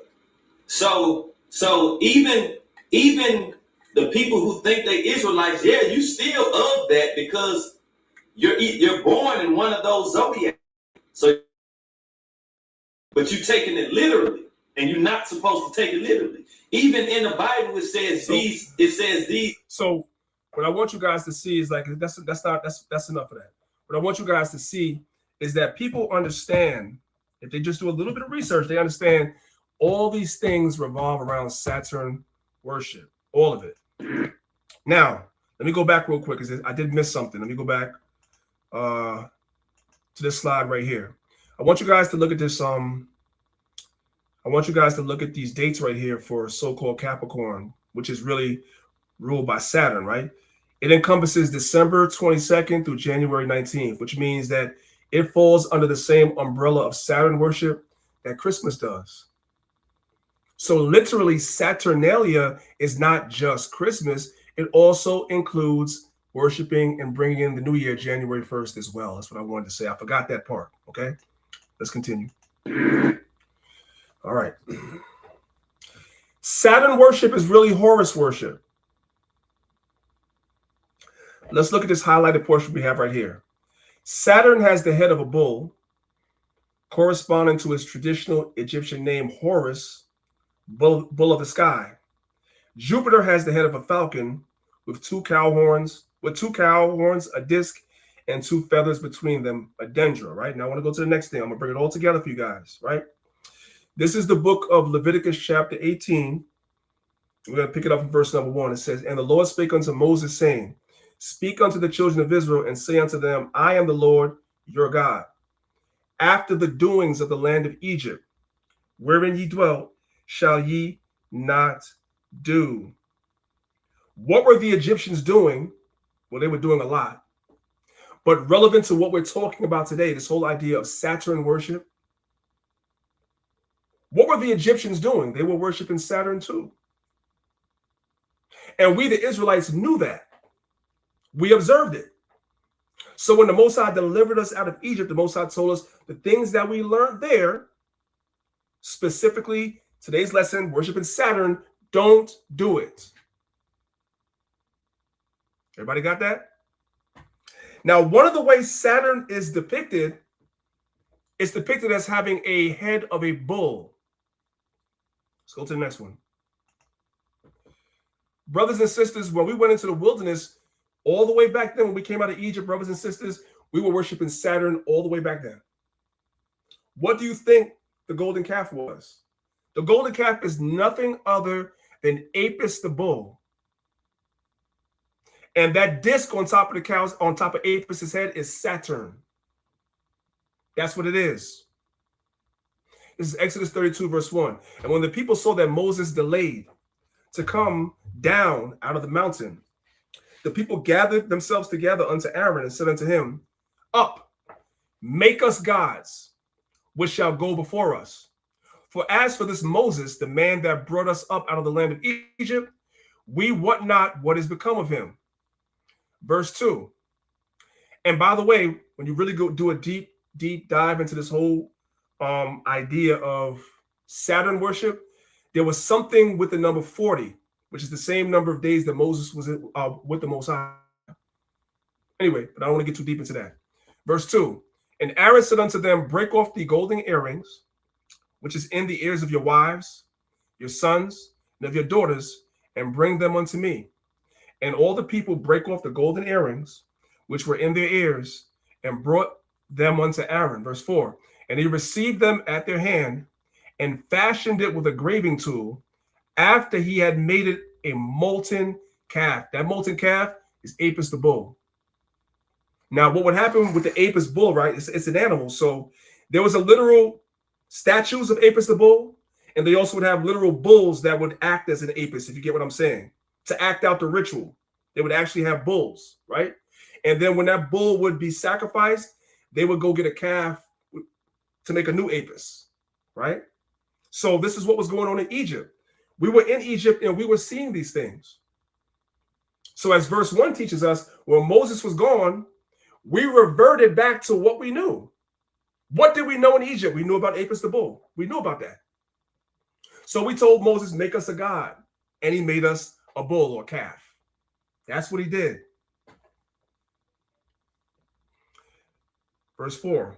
And he received them at their hand and fashioned it with a graving tool, after he had made it a molten calf. And they said, These be thy gods, O Israel, which brought thee up out of the land of Egypt. Now, if you're thinking and using critical thinking, Aaron didn't just make a god out of thin air, like just come up with something. No, it's what they already knew. That's why when he made it, they were able to accept it because it was something they were very familiar with. The exact thing the Lord told them in Leviticus 18 not to do is the exact thing they did. So we've been worshiping Saturn since we left Egypt. It was in the wilderness, and we're still worshiping Saturn today in these churches.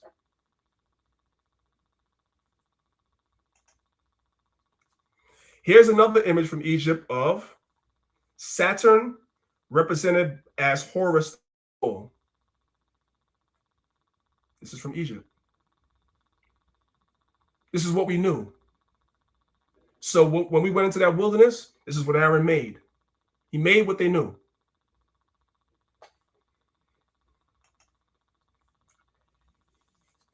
Now let's bring it up to modern times.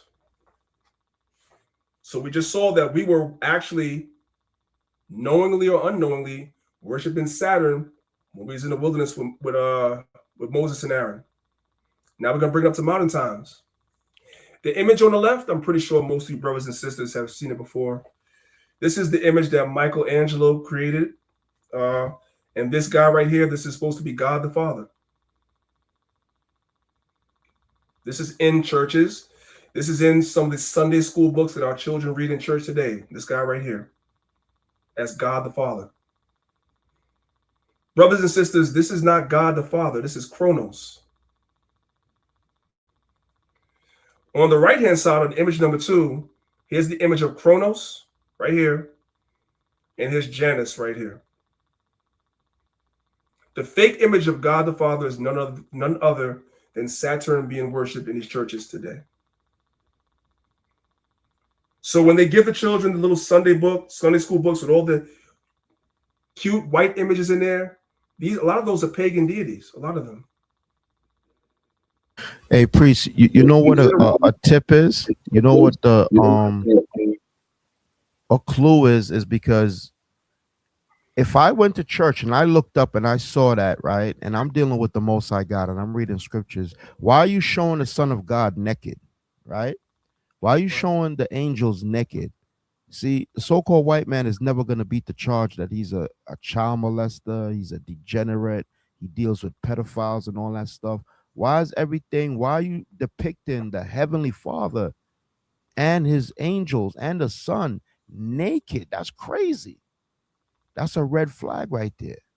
You know what I mean? And for brothers and sisters who still caught up in that Catholic Church, you got to ask yourselves that, right? Because Rome is the mother church. So from the Catholic perspective, right, they're the ones who push the doctrines to all these smaller little churches. Why? Why is everybody naked? You telling me the Roman Empire conquered the whole world and they ran out of clothes, bro? Is that what you're telling me? Apparently. Right? So guys, yeah, go ahead, Salaka. I did a quick Google search and I did images of Kronos, and you guys will see Kronos is always depicted as an old man, and there's always naked babies around him too. You guys can see all these images, right? I mean, I know they're kind of small, but you guys can see them, right? You guys can see them. Always depicted with little naked babies. Always. Right? In some images, he's eating the child. Like that. Okay? Another one of Kronos right here.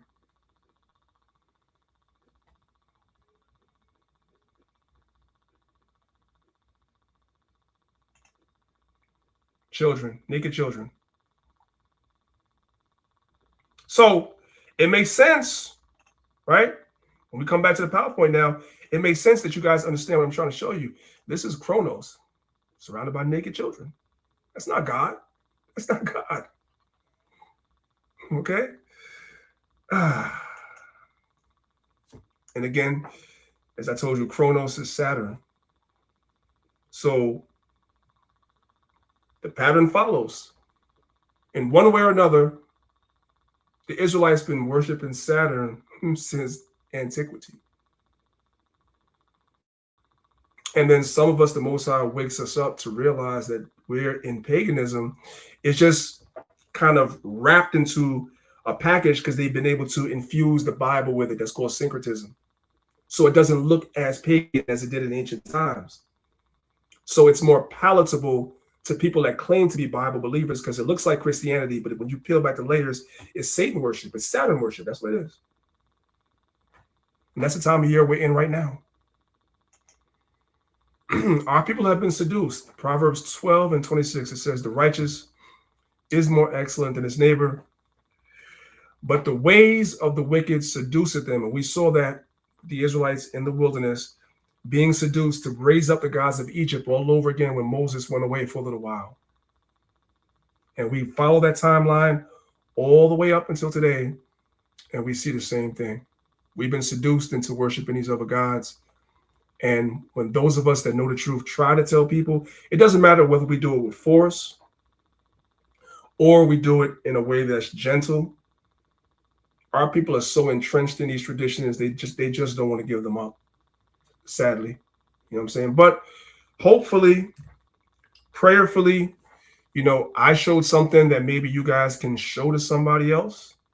And maybe peradventure, somebody can actually come out of that wicked thing that they call church, brothers and sisters. I do appreciate y'all listening. I'm going to put the banner back up. If the class made sense, you guys could put one in the chat. Let me know it made sense and you guys were able to follow along.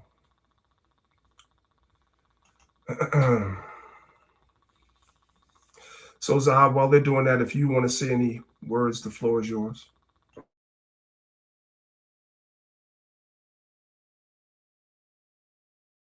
Yeah, Salakia. Yeah, excellent class, priest. Excellent class. I just want to bring out two scriptures. First one is Psalms 19, dealing with the calendar and all this stuff that they try to change and all that foolishness. The book of Psalms, chapter 19, I'm going to start at verse 1. It says, "The heavens declare the glory of the Most High, and the firmament showeth his handiwork. Day unto day uttereth speech, and night unto night showeth knowledge. There is no speech nor language where their voice is not heard." The Most High is the one who created the heavens and the earth, right? So he's the one that created the sun and the moon and the stars for times, right? Just understand that. I don't care what the so-called white man says. He could try to change times, but he can't, right? The Most High already have an eternal clock that's in the heavens, right? And it's never going to change. So we could set our clock by that. And if we don't know the Most High's clock specifically, because like the scripture says, no man knoweth the time and the hour and the day, right? You could get an understanding because wisdom crieth out. We're supposed to use wisdom. We know the barley season coincides with Passover, right? We know that Passover should be in the month of Abib. So if we discontinued our heritage, if the Lord put us in captivity and we don't know, at least we have clues, right? So we're not running around here celebrating New Year's on January 1st and all of this madness. So just keep in mind the Most High, if we seek the Most High and use wisdom, he'll give us clues and he'll bring us back to him, right? So we're not like everybody else. And yeah, that's pretty much it. Also, I want to bring out 1 Corinthians 4 and 10 also. Let me get 1 Corinthians 4 and 10. Listen, if they were laughing at us and if they was laughing at people back then and calling them April Fool's Day or April Fools, then what are we?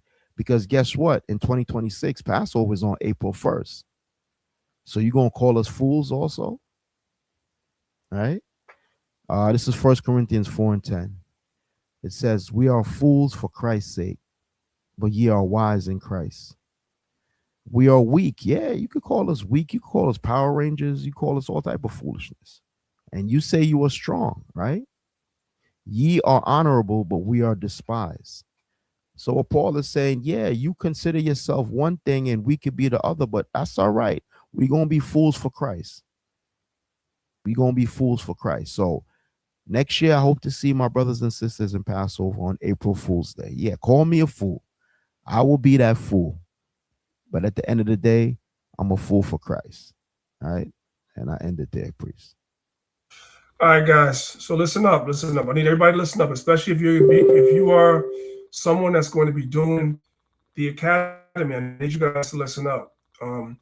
Everyone that's supposed to be doing the academy should have already been in the group chat. You guys should already be in the group chat already.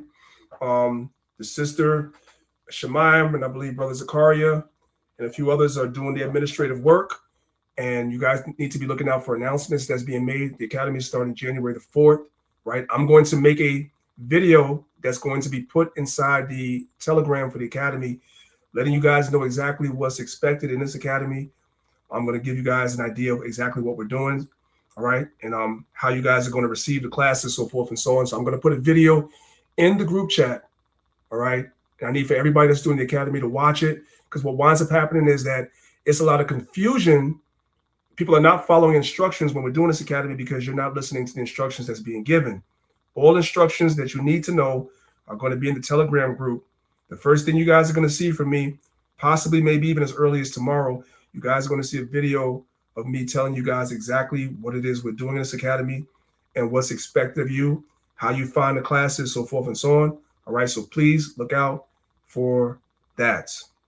Passover is April the 1st, as Elder Zahab already mentioned. Is being held in Newark, New Jersey. Please consult the email that's going along at the bottom of the screen. If you plan on attending, please email us your name. Please email us how many people are coming, so forth and so on. And then we'll get back to you and let you know exactly what we need from you. All right. We want to make sure that we have enough provisions for everyone. All right. It's much love from me to y'all. I appreciate everybody coming here every week, listening to the class. If you're not subscribed to the YouTube, please be sure to subscribe to the YouTube. Click the notification bell so you guys can be notified every time we go live. Every Thursday, Friday, and Saturday, we have class. All right. So if you guys want to know about our other classes, subscribe to the YouTube channel, hit the notification bell. You guys will be notified every time we go live. We go live Thursday night, Friday night, and Saturday morning. All right. On this channel going forward. All right.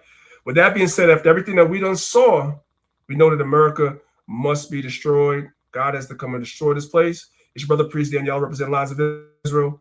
Maccabees TV. If you've watched the video and not hit the like button, you need to repent and believe the gospel. And with that being said, most I got to burn this place, man.